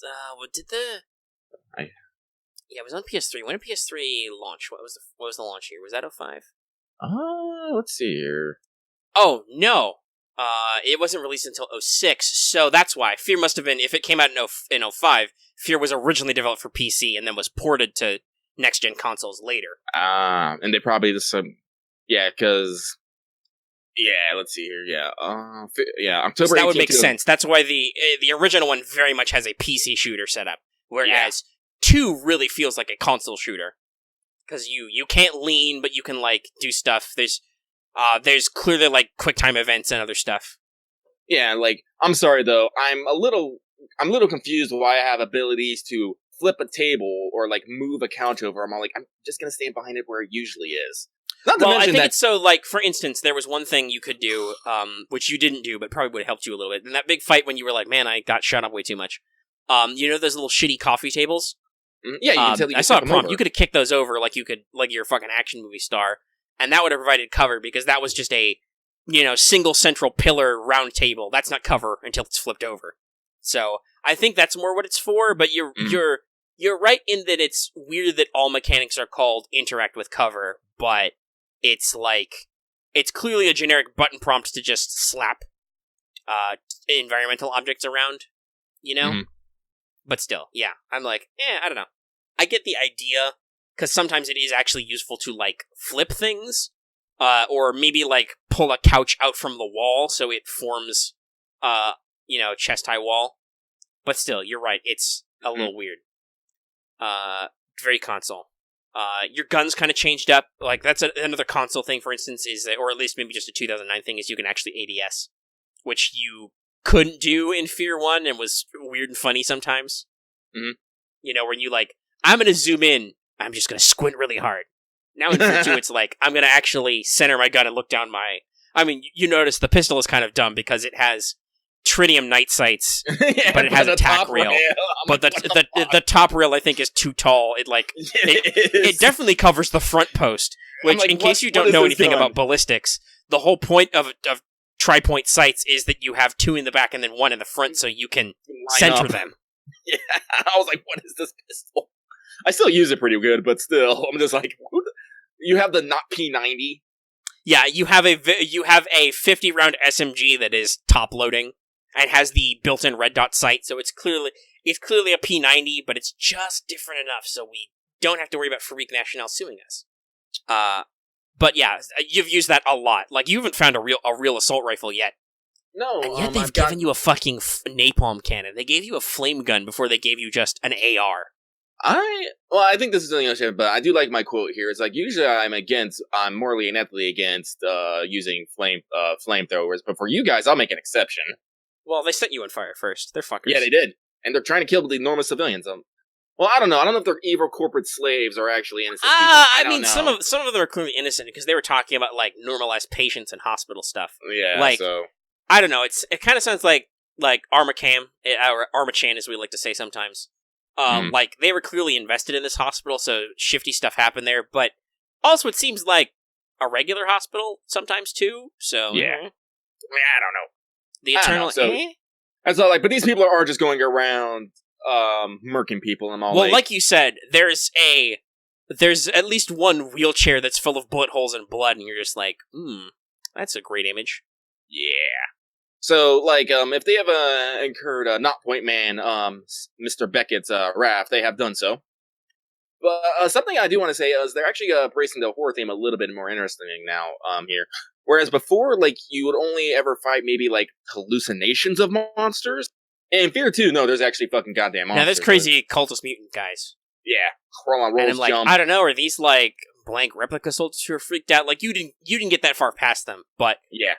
They are stepping up the horror tropes to, like, get more at you. But also, interestingly enough, it makes the game more action-oriented, because these guys are, like, jumping around, flipping around, slapping you. Mm-hmm. You have to, like, if they get a hold on you, you have to do a QTE, smash your melee and punch them until they let you go. So actually, like, honestly, like, except for, like, some issues with the controls, I want to say... And part of that is because for some reason it's not recognizing your custom mouse buttons, because you've got a special mouse with extra buttons. Yeah, like, I have, like... It's not, like, super fucking special, it just has 2 side mouse buttons, which is usually... Yeah, pretty typical for a quote-unquote gaming mouse setup is extra buttons. Yeah, a couple extra buttons, and it doesn't recognize it, so I'm all like, why? But I've been working around it, Like, there's a lot of me, like, opening controls and be like, alright, maybe I should just move this to here. Like, one of the keys was all like, talk. I'm like, I'm not gonna be talking to fucking anybody. Well, yeah, because obviously it's multiplayer enabled. Yeah. So, yeah, so actually, like, I'm actually pretty hyped to keep playing it, I'm not gonna lie. It seems to be running okay on my computer. Yeah, you actually put everything to max, and it doesn't suck. Yeah, and it doesn't suck, so I'm like, booyah. As I said, I still am planning on buying upgrades, but not for, like, just because I want my computer to stop fucking ghosting me. Yeah. Luckily, it doesn't seem to happen in streams that often. I don't know why. But... different stuff, Yeah, different stuff. I don't know. So, yeah, F.E.A.R. is, like, I don't know, I guess it's making me examine my moral and ethics as a human being. Like, what do I consider evil? What do I consider, like, just reparations, all that stuff, because that's something I do enjoy about video games, especially. I especially want to say, like ever since, like, the mid-90s is, we can make you think about stuff, even if it's not like our main task. Once you reach a certain point of, like, and honestly, there are some older games, but those were older and more obscure then, so Yeah. But yes, once you reach a certain level of fidelity, and you can stop focusing on, like, core gameplay loop or like, how Jumpman smash Turtle Dragon, right? Yeah. Then you can actually be like, but why must the Jumpman smash the Turtle Dragon? What did the Turtle Dragon ever do to you?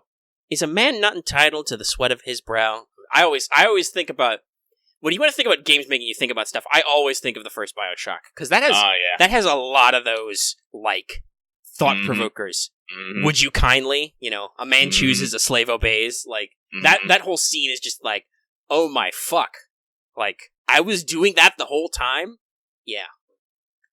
But yeah, so, video games are cool. We're at about 2:40, and I still want to talk about space. Well, I'll just say, if you guys are interested in seeing my antics as Point Man and get all my kind of reactions live, please check out the stream archive on our channel. It's a good time. And keep an eye out for future streams. Lucky fades into the back. Space.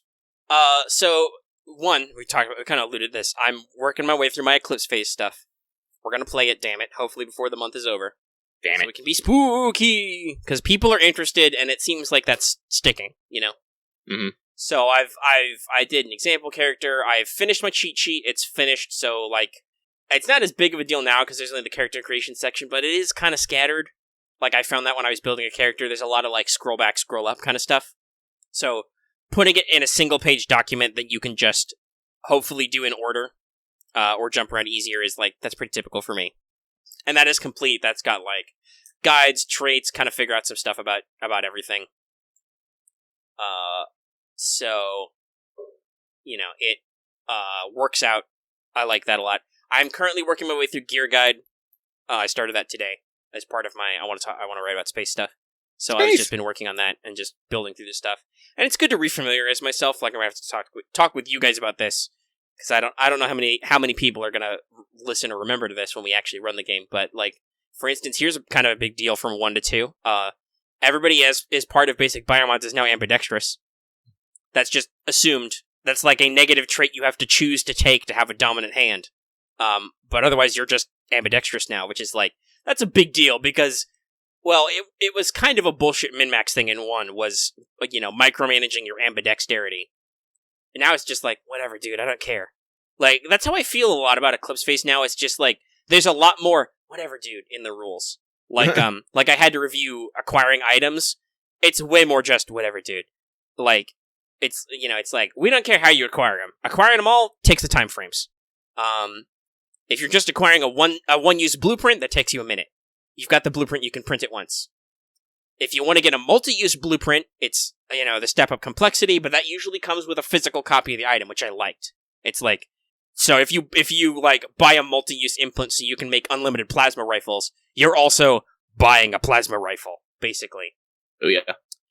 They also introduced this concept called limited-use blueprints, which is, it's the same rules as single-use, but if you recycle the item, you refund it basically, and you can use the blueprint again. Which is good for ego casting, so it's you could buy a bunch of limited use blueprints and just when you ego cast, recycle your gear, and then be ready to reprint them when you get there. So and in general, there are now sidebar notes which are just okay, don't sweat about the gear. Players have gear, whatever. You get so many gear points before the mission starts. You guys will get the standard 20, I think, when we're normally doing most of these things. And it's just okay, you can adjust your gear. After that, it's through in-game acquisition and stuff. They're trying to streamline it and make it simpler, which I like. So in general, it's like I said, it's more just whatever, dude, whatever works. Which and we've talked about that before. That was kind of a weird conceit where Eclipse Phase is and they even mentioned this. It's so theoretically everything's supposed to be. We're trying to talk about post-scarcity themes and ease of access and everything. So, while on the one hand, we want it to be easier for you to get gear, right? And gear is important. Gear helps players do better at problems or come at angles from different ways than they could before, right? They kind of lean into that gear is a tool to go above and beyond, and especially they talk about prep time a lot, which was always an Eclipse Phase thing, but it's a very explicit theme now. So they're okay, on the one hand, Game Master, don't care about the gear. Don't care about how your players get gear. Give them whatever the gear points they need. Don't nickel and dime on everything, but also don't make it too common, But also, it's post-scarcity. As characters, your characters should care less about tech and stuff, and just go with the flow that it'll be much like acquiring the gear the first time will be, yeah, whatever, just go with it. If you have to give it all up and start from scratch again, assume that in the future it'll still be, yeah, whatever, dude, you'll get it. They also did make NanoFab more simple, because before it was oh man, it's way too complex to DIY your own blueprints. Now it's you could make a program test if you have relevant skills. Oh yeah. They make it so it will still probably take you a long time to assemble it, but that's part of the package of acquiring gear is, well, if you know what you're doing, you can just make your own blueprint. And they more explicitly handle stuff like open source blueprints. They're easy to find. They have a 20% chance to be shitty, because information overload. Maybe you found a shitty blueprint. And we've all had that, right? You're trying to find some fucking software to do a thing with some stuff, because, whatever. I've had this problem recently, where I'm trying to download a podcast that doesn't have downloads on their website. They're like using an external hosting program that doesn't do that. So they're like, here's an RSS feed. And it used to be that I could go to a website called FeedBucket, but they don't exist anymore. I guess they're down. When you type in their website, you just get a white screen and a small text that says feedbucket.com. Oops. Where you could, like, it would interpret the RSS feed and read it to you. Well, apparently nobody uses RSS feeds for podcasts anymore or something. Mm-hmm. Because all RSS readers on the internet are, one, they're all free trials. They're all like, and then pay me money. And I'm like, why? And they're all for, like, reading news articles and text documents. I'm like, I just want to fucking download files so I can put them on my MP3 player. And I guess I can't anymore. And that's the open source problem with Eclipse Phase, right? It's like, did you find the right app or the right download to do your thing? Or is it going to be like, oh, we've printed you the bullets for your gun. Now, please give me $5.99 and so you can print the whole gun. And you're like, shit, fuck. Now I got to find a whole new gun. Not even, like, actually talking about like Omnitool and stuff. Like, honestly, they've stepped back. The Utilitool, that's just narrative now. They're like, there's no bonuses associated with it, but it's like, this smart tool can become any tool you need. Screwdriver, knife, wrench, bolt cutters, whatever. It needs a few minutes because nanotech, but still. And it's just like, it just enables a player to do the things. If you're like, fuck, there's a chain link fence. And yes, there are still chain link fences in space, in the transhuman future. Like, honestly, honest to God, a padlock is actually a real fucking stopper. Like, because it's like, what the fuck do you do? Are you going to break a padlock? How? Well, yeah, that's the thing. Are you going to carry lockpicks? You need lockpicks to pick a lock. So the Utilitool is like that, alright? It gives you the narrative clearance to do things normally. Yeah. Which is, like I said, a lot of it's streamlined. But then there's some stuff which is actually like bonuses. Like, you can get a lot of perceive bonuses. The game really wants you to see things so that you can go crazy. Oh, yeah. There's a shitload of perceive bonuses. Like, there's still all the 3 enhanced senses. Oracles are still a plus to perceive. And, like, you know, and if you don't want to load all the shit in your body, you can just buy specs or viewers or whatever. It's the same bonus now, too. Like, both enhanced vision and specs are just plus 10 to perceive. So you could just put on your special AR glasses instead of actually installing new stuff in your eyeballs. But enhanced vision is pretty cool because it's, you know, tetrachromatic vision, so you can see way more differentials between colors. You can see in the spectrum from the terahertz to the gamma range, so you can see in way more colors than 7, stuff like that. Like, real talk, as a stock standard human being, I can't even imagine that shit, honestly. Oh, yeah. No, I have a hard time picturing what, like, say, being 13 colors instead of 7 would look like. Like, how even transhuman future? And also, it's like, and also, you can, like, you have, like, variable focus lengths, so if you, like, concentrate, your eyes will dilate, so you can see it, like, 5 inch closer. I'm like, that's cool. I don't know how that works, though, if I'm not a robot. Yeah. Honestly, specs make more sense because that's an external piece of technology. You know, you just hook that up to your fucking internal mesh and be like, alright, zoom in on that point. Enhance! Enhance! And that's an actual thing you can do. But yeah, so I'm working through the tech now, and it's really fun to, like, get stuff. But also, I think I talked about this a couple of weeks ago as we'll do some editing because Lucky ghosted out a couple times, which leads to large science. But we're getting up on our time barrier. But I said this, I went back to F.E.A.R, Explore, which was my kind of like, I want to make a space survival RPG. And I mean, like, quote unquote pen and paper, even though it's been fucking years since I actually used a pen and paper.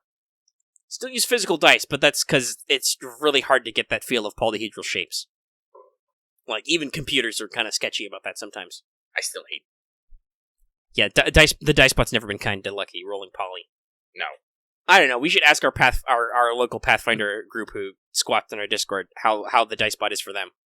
I don't think I've heard them complain about their dice rolls. But anyway, so physical dice are still a thing, but like I said, I haven't used a pen and paper for this shit in years. Other than to maybe write concepts for games on them and then put them in digital format. But I've been working on F.E.A.R Explore off and on, and it's kind of like, it just kind of ebbs and flows, but it still seems like it's really in my personal mind frame a lot, because I did my core stats, I figured out my skill list, I corrected all that, I brought some descriptions over, I edited out some skills, I added some skills back in. I added all the old roles to the colonist and kind of gave a rough description of like what their job description is, because that's part of the mental health mechanics now. You know, because now the focus is like, are you doing stuff normally or are you not, basically? if you're doing stuff normally, everything's okay. I don't care, right? I'm trying to adopt almost that whatever dude attitude. Mm-hmm. But something's going to come up where failure's going to matter. You're going to step outside your comfort level. Stuff's going to happen, which is kind of at the point I am now. But I've transferred over my gear, and I've even had some new gear, and I'm trying to like fit that to my new mechanics and stuff. And I'm slowly working my way down the list. I've like transferred over all the planet stuff earlier this week, just because I was like, that's probably an important detail. I did a fuck ton of research about stars. So there's like a whole section in the game about planet generation, which talks about like figuring out other stuff in your system and other minor details of your planet, right? Like, what's your day-night cycle like? A shorter day-night cycle means that night periods will be shorter, but also day periods will be shorter. So that means like less solar charging time, less light period. That might fuck with your sleep schedule. That might make animals more active at different periods. But if you have a longer day-night cycle, then that means you have to deal with longer periods of darkness. Sure, you'll have longer periods of light, but then it's like, fuck, the night's longer. Well, I guess it also depends on where, like... Well, yeah, that axial tilt and seasonal stuff was another minor detail. Like, this isn't a hard and fast rule, but you should... And some of this stuff doesn't necessarily have anything to do with your planet. Like, you could have a Mars-like planet, an Earth-like planet, and a Pluto-like planet all have, like, weird axial tilt. So it's like, think about these kind of things. Like, is there a lot of axial tilt? Do you have seasons where suddenly, like, daylight becomes more frequent because of your tilt, or less frequent, kind of thing? Yeah. You guys remember, like, up in Alaska, there are periods of time where the sun will literally not set, or the sun will literally not rise. Yes, if you, because Earth has axial tilt, and it has axial rotation throughout its orbital period, the poles are closer or farther from the sun, and can almost completely face towards it, or completely face away. Yeah.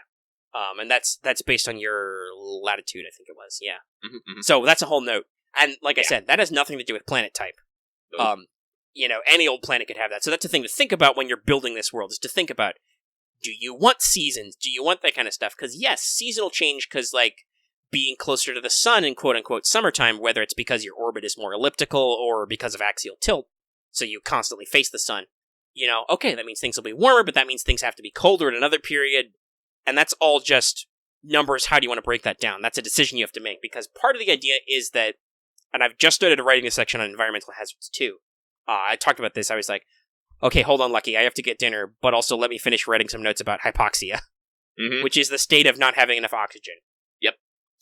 Low atmo. So I mentioned this in the environmental hazards passage. I'm like, at no point should your colony have no hazards. That is part of the drive. There should always be something that could hurt you. If your planet is more Earth-like and more paradisical, that just means there's more fucking living things there that are going to hurt you. That's going to be a different section, but still, like... Oh, so shoot, like, even if you think about Earth, like, as awesome as it is, we just got a fuck ton of weird shit. Like, our tectonic plates fuck us over on, like, then, regular weather basis. conditions, other stuff, and these are all in the planet generation notes, so severe weather will be a thing. Like I said, day-night cycle can be a thing. Heck, if you stand outside, even if we hadn't beat up our ozone layer in a couple places, if you stand outside on a sunny day, the sun will burn your ass. And we live here. We evolved to live here. And, some people still get roasted by UV light, Omega, do you remember what I said I was going to call the fourth stream? I know I, called it out. I was going to name it something. I totally freaking forgot. I can't remember at all. God damn it. Was it something about... Does it something to do with Beckett? It was probably something. Let me see if I can go find it in the stream. Son of a bitch. I don't want to make myself a liar. Sorry, keep talking about space. Yeah, because Lucky's prepping for his the stream, I think. Yep. But yeah, and I won't talk too much. But yeah, so I did a lot of these ancillary details, like satellites is another big deal, because moons are important, kids. On the one hand, having a bigger, closer moon means you have more severe tidal effects, where you get, like, geological or hydrological activity, which can be more severe. On the other hand, the moon will take a lot of asteroid hits for you. Yeah, so if you have no moon, that means that you might be dealing with a lot of impact strikes, which could be a thing. Right? These are all things you have to think about what you're going to deal with, because at no point it's like the quintessential survival game theory. At no point is the GM just going to be like, oh, you're okay now, you're fine. You might be fine for a little bit, you might be fine for a long time, but at no point can you, the game is over if you ever reach a point where you can just fucking relax and, work a 9 to 5, basically. And later sections, I'm going to work on that whole filling out your narrative thing with example planets. Like, in some cases, it'll be like, oh, fuck, aliens are here. whether they're like advanced ancient aliens or like weird native aliens. But then there's also like, oh fuck, the last colony died for some reason. Why? You know, that kind of shit. The planets are just the first layer. But there should be a constant drive. There should be constantly, you need to go out, get supplies, find a new gear, do something. So I did a lot of research on star types, which kind of influence things. So, like, for instance, O-type stars are, like, super bright. They're super huge often. There'd be a lot of heat and radiation. So, some planet types work better for them. You're probably not going to have a comfortable habitable world around those. On the other hand, you know, Earth's Sol is a G2V. That's G-type. 2 is relative brightness, so it's actually a relatively dim star. And V means it's a main sequence or dwarf star, so it's not super huge. Pretty typical. So, hey, G-type stars, perfectly okay to find a planet around. That's normal. Also the one below that, because I believe G is usually referred to as yellow-white, even though it's the color coding is not exact. Like, for instance, if you actually saw a red dwarf with your naked eyes, it would still be kind of orangey, but they're called red because they're the dimmest and lowest on the spectrum, except for brown. Which, by the way, a brown dwarf, because most of its luminosity is put out in the infrared, would actually appear gray. It would be like a dim light bulb. Kind of funny how that works. Yeah. But yeah, so, like, I list most of the common star types and explain what their pluses and minuses are. So, like, there's no... exoplanets are everywhere, and theoretically every planet has every star type, rather, has a habitable zone around it. It has what we call the Goldilocks zone. Mm-hmm. There is a region, no matter what its size and type, where life-bearing planets could form. But some are easier and more common than others, you know? Yeah. So, like, with red dwarves, which are usually pretty small and dim, they're super stable. They're going to live forever, because they're not really chaotic. More massive stars tend to do, like, really weird, exotic reactions. But red stars, they're very common, very likely to get some decent habitable ranges around them. Might be a little close, so you might have to worry about tidal locking or extrastellar radiation and stuff. I also threw in some notes about exotics, because I know some people have, like, watched Interstellar or whatever, or maybe read some classic sci-fi and be like, what if we were around a pulsar? That's a bad idea, kids. Pulsars shit out radio waves like nobody's business. They're gonna fry your ass. But I put some notes in there and be like, game masters and players, keep some shit in mind, okay? Yes, it sounds super cool to be orbiting a black hole. It's going to be pretty dark because most of the radiation around a black hole comes from the accretion dish, and it's like secondary heating, so it's going to be cold, and it's also still going to be shitting out X-rays constantly. Why would you do this to yourself, right? So it's kind of like, there are some cool experimental stuff you can do, but don't fuck yourself over, you know? You like, whatever situation you come up with, the setup you have to deal with. And so now, like I said, I'm on environmental hazards and cataloging all that, and I have started to write about atmospheres, starting with oxygen. Because actually, you might think, oh, you need oxygen to live. You do, but because of the atmospheric pressure of Earth and the content of oxygen in the Earth's atmosphere, humans are adapted for, at 1 atmosphere of pressure, roughly 19% to 23% oxygen percentage. I got those numbers from OSHA. I'm actually doing fucking research for this. Oh yeah, no, we don't breathe like for pure oxygen. No. O2 is, I think, like O3 is actually like toxic to us. Yeah, your lungs don't handle like pure monatomic oxygen or ozone. I think O2 is the highest we can handle. Yes, O2 is the best, and it's like I said, you need. Well, yeah. If you breathed 100% oxygen at 1 atmosphere of pressure, which is Earth's normal air pressure at sea level, you would get what is called oxygen toxicity, and you would die. It's just like you can drink too much water that you die. There is such thing as too much oxygen. Your body has evolved to handle the very specific situations on Earth. So if you go higher oxygen or higher altitudes or lower pressures, that percentage goes up. So if you were like half an atmosphere, you would need twice as much oxygen. Pretty basic math. And similarly, if your pressure goes up, like if you're diving, which is where people usually get oxygen toxicity from like scuba diving and stuff, you would need less oxygen. At twice the pressure, at 2 atmospheres of pressure, you need half as much oxygen, or you still fucking die. Oxygen toxicity, I believe, affects your lungs, eyes, and central nervous system, so basically, your lungs will start to be damaged, your eyes can be damaged, and your nervous system can, like, freak out. You'll get, like, tremors and stuff, and convulsions. It's bad news. Luckily, recovering from oxygen toxicity can be pretty quick. You just need to lower the level of oxygen concentration, and usually you'll even out. I believe that, according to studies, most damage you get from oxygen toxicity is reversible. So that's a plus. So that's if you're in a high-pressure environment, because there can be high-pressure planets, think about your oxygen composition. Too much will kill you. Not enough will also kill you. And even on, like I said, even on Earth, you can go to high altitudes. You can go well above sea level. Mountains are naturally occurring on this planet where the air is too thin for us to breathe, and you die. And similarly, like I said, humans have actually experienced oxygen toxicity diving, because water pressure is atmosphere pressure, so it goes up, you dive too deep, no amount of blending oxygen in tanks will let you live. Like, there's a point where the oxygen will be too compressed, you'll die. And some of that, there's also crush depth. I haven't gotten to pressure yet, I'm right on atmospheres. But yeah, so I've done a lot of research on that. And obviously, if oxygen is too thin, it's basically what they call hypoxia is too little oxygen. Anoxia is no fucking oxygen. So I'm going to talk about that and asphyxiation rules. And I'll have to figure out what's the average a person can hold their breath and maybe turn that into a mechanic. Maybe you get a number of minutes equal to your fitness divided by 5 or something. So a really, really healthy person could be 4 minutes. And that might be too few. I might have to bump that up, I'm still mathing it. But that'll be the whole thing. And there's toxicity. Lucky you posted an oof. It's not an oof. I don't know why they fucking called it that. It's Lucky Stream's F.E.A.R 2 for Technical College for Protagonists. No, I mean on the news article you just posted about Tokyo Mirage. Oh, that's an oof. That hurts me. Yeah, so apparently we're gonna get they're basing it on the Western version, which is a censored version, so we cry. And we'll see if that goes both ways, because if they're just basing it on the Western version to make the Switch port, that's really shitty for Japan too. Well, no, that's what they're saying. That's actually for the Japanese market. Yeah, that is Nintendo.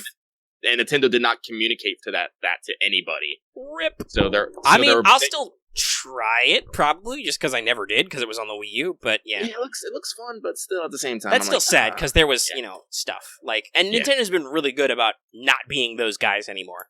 Yeah, but we're back to that.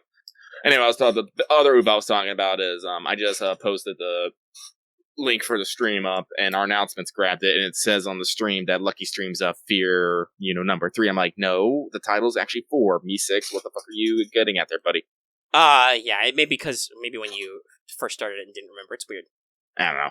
Anyway, we're over 3 hours. I'm kind of sleepy. That's just kind of I'm slowly working on this thing and fine-tuning it. Hopefully, we'll get it to a playable version, because I know Lucky likes space. I do like space. Because I'm just thinking about this the other day. I make a lot of games. I homebrew a lot of stuff. Most of them don't get very far. Mages of War is one big exception because I got lucky and the other guys in my group really into it, and we actually play tested it a bunch. Yeah, I'm still interested in his Mecha Musume. Yeah, that one's still not. That's not an idea that's dead to me. I'm always thinking about I could flip over to that any moment. Yeah, but I'm a little busy, so I'm not ready. But I would This is the thing I know about Omega is you don't tell Omega where to go with his creative process. He will jump back before things whatever catches his interest. Usually he needs something to fucking inspire him. Yeah, something needs to inspire me, and especially with games, I need feedback. Like I said, Mages of War worked because I got people interested in, and people actually read it, talked about it, gave me constructive feedback, and that helped the idea grow. Because otherwise, it probably would have hit a point where just I soaked all the creative juice out of this I wanted, and there's no more refinement, because there's no feedback. But because we actually got into it, we talked about it, we played it, then I'm like, oh, holy shit, there's stuff that can evolve, and I need to talk about this and do that. Actually, I'm not going to be surprised if Subnautica, watching me stream Subnautica, was something that might have pushed you back into space. Yeah, I think it was. That, and just in general, the other stuff was happening, I'm like, oh, fuck, I can write about it. I think it was you streaming Subnautica that really made me think about, why did I not complete this the first time around? Because I was super interested in this, but then I'm like, why didn't I push that through? Yeah. And that's why I think I've linked it before, but I've got the whole revised document. It starts with basically my design notes manifesto, which is okay, what is survival sandbox in space? and blah, blah, blah. And that's really what I'm trying to hit. And, like I said, I've added some stuff to it. I've, added some gear that was never in before, and I've converted all my old stuff to the new mechanics. And I'm slowly working my way out, and I'll work through it. It just... Because not that I mind doing research, I did a lot of research on stuff for Mages of War even. I don't mind doing research, I'm really good at it, actually. Thanks, college. But it does require research to be how much percentage of oxygen can humans breathe? Turns out there's an OSHA standard for that. But the more you know. So it was a whole thing I had to that was my afternoon, was figuring this out. So you were saying, Lucky? Oh, I was saying, research is fun. I had to do, I did a little bit of research for our Let's Talk FGO about, actually, the, MG Castle Legends. I was like, this is fun. I learned many things. But alright, we're at almost 3:10 in the Raw, so we should cut this off. But hey, I rambled about space. Last spot, research is fun. Having the right, papers about what you researched is not fun. That's my thing. It's don't make me write a whole bunch of stuff. I just want to read this. Leave me alone. I'm dumb. Alright, let's get out of here. Yeah, alright. So YouTube outro. If you watch this video on YouTube, please give it a like or dislike. Doesn't matter. Literally doesn't matter. If you have any comments, leave in the comment section down below. Sometimes What's Up gets a little interest, but usually the comments are low, so leave us your comments. What anime are you watching or not watching? What games are you looking forward to buying this month? What do you think about space? Space! So leave those in the comment section down below. You can also access our Discord. That link is in the description. If you were ever going to maybe play 4X with us, you're probably going to need to be in the Discord, because that's how that works. That's how we do. That was a huge revolution to us from Skype. Holy shit, Skype sucked. But anyway. And yeah, if you like this video, give it a like. And if you're here already, and you didn't, make sure to subscribe to keep getting more content. And consider hitting the bell for notifications, even if you're already subscribed, so you always know we post new videos, because this is What's Up. It's 3 hours long. It's going to be forever. So, watch out. And, of course, like we said at the front of the show, consider supporting us on Patreon. You could get this episode early. You can access it early in audio format for as little as $1 a month. Sorry, it's getting a little late. It's 10:30. I'm a little sleepy. You're a little sleepy? For as little as $1 a month early, there's no delay on that. That's right away after I finish. I mean, this will take a while to edit, but still, it's pretty quick. Usually less than an hour turnaround time before it gets audio posted. Whereas it can be multiple days on a What's Up episode before it goes live public on YouTube. So yeah. You'll get it ASAP. So patrons get early access to stuff, and we love you a lot. And you really help us out. You help fund... whether it's games we play on streams or we can talk about, or whether it's, like he's been talking about tech stuff, whether it's occasionally buying me dinner. You guys have bought me dinner a couple times. So yeah. Just keep that in mind. Occasionally you feed Omega. Yeah. That's what patrons are for. Think about what you're contributing here. And like we said, you get stuff out of it. So yeah. We'll see you next week for more What's Up. If you haven't already, check out Let's Talk FGO for this week. We'll be back next week for that too. And look forward to more streams over the week. Oh, actually, that was one last thing. I'll throw this out there for the audience. Lucky, this week, if at all possible, we have to test Tabletop Simulator as a video. Oh, okay. We need to just bite the bullet and do it this week. Okay. Fuck it. I don't know what game we'll play yet, but we'll figure out something, and we'll figure out how much of a pain in the ass recording it is. Alright, we'll do. Okay. Everybody good? Break.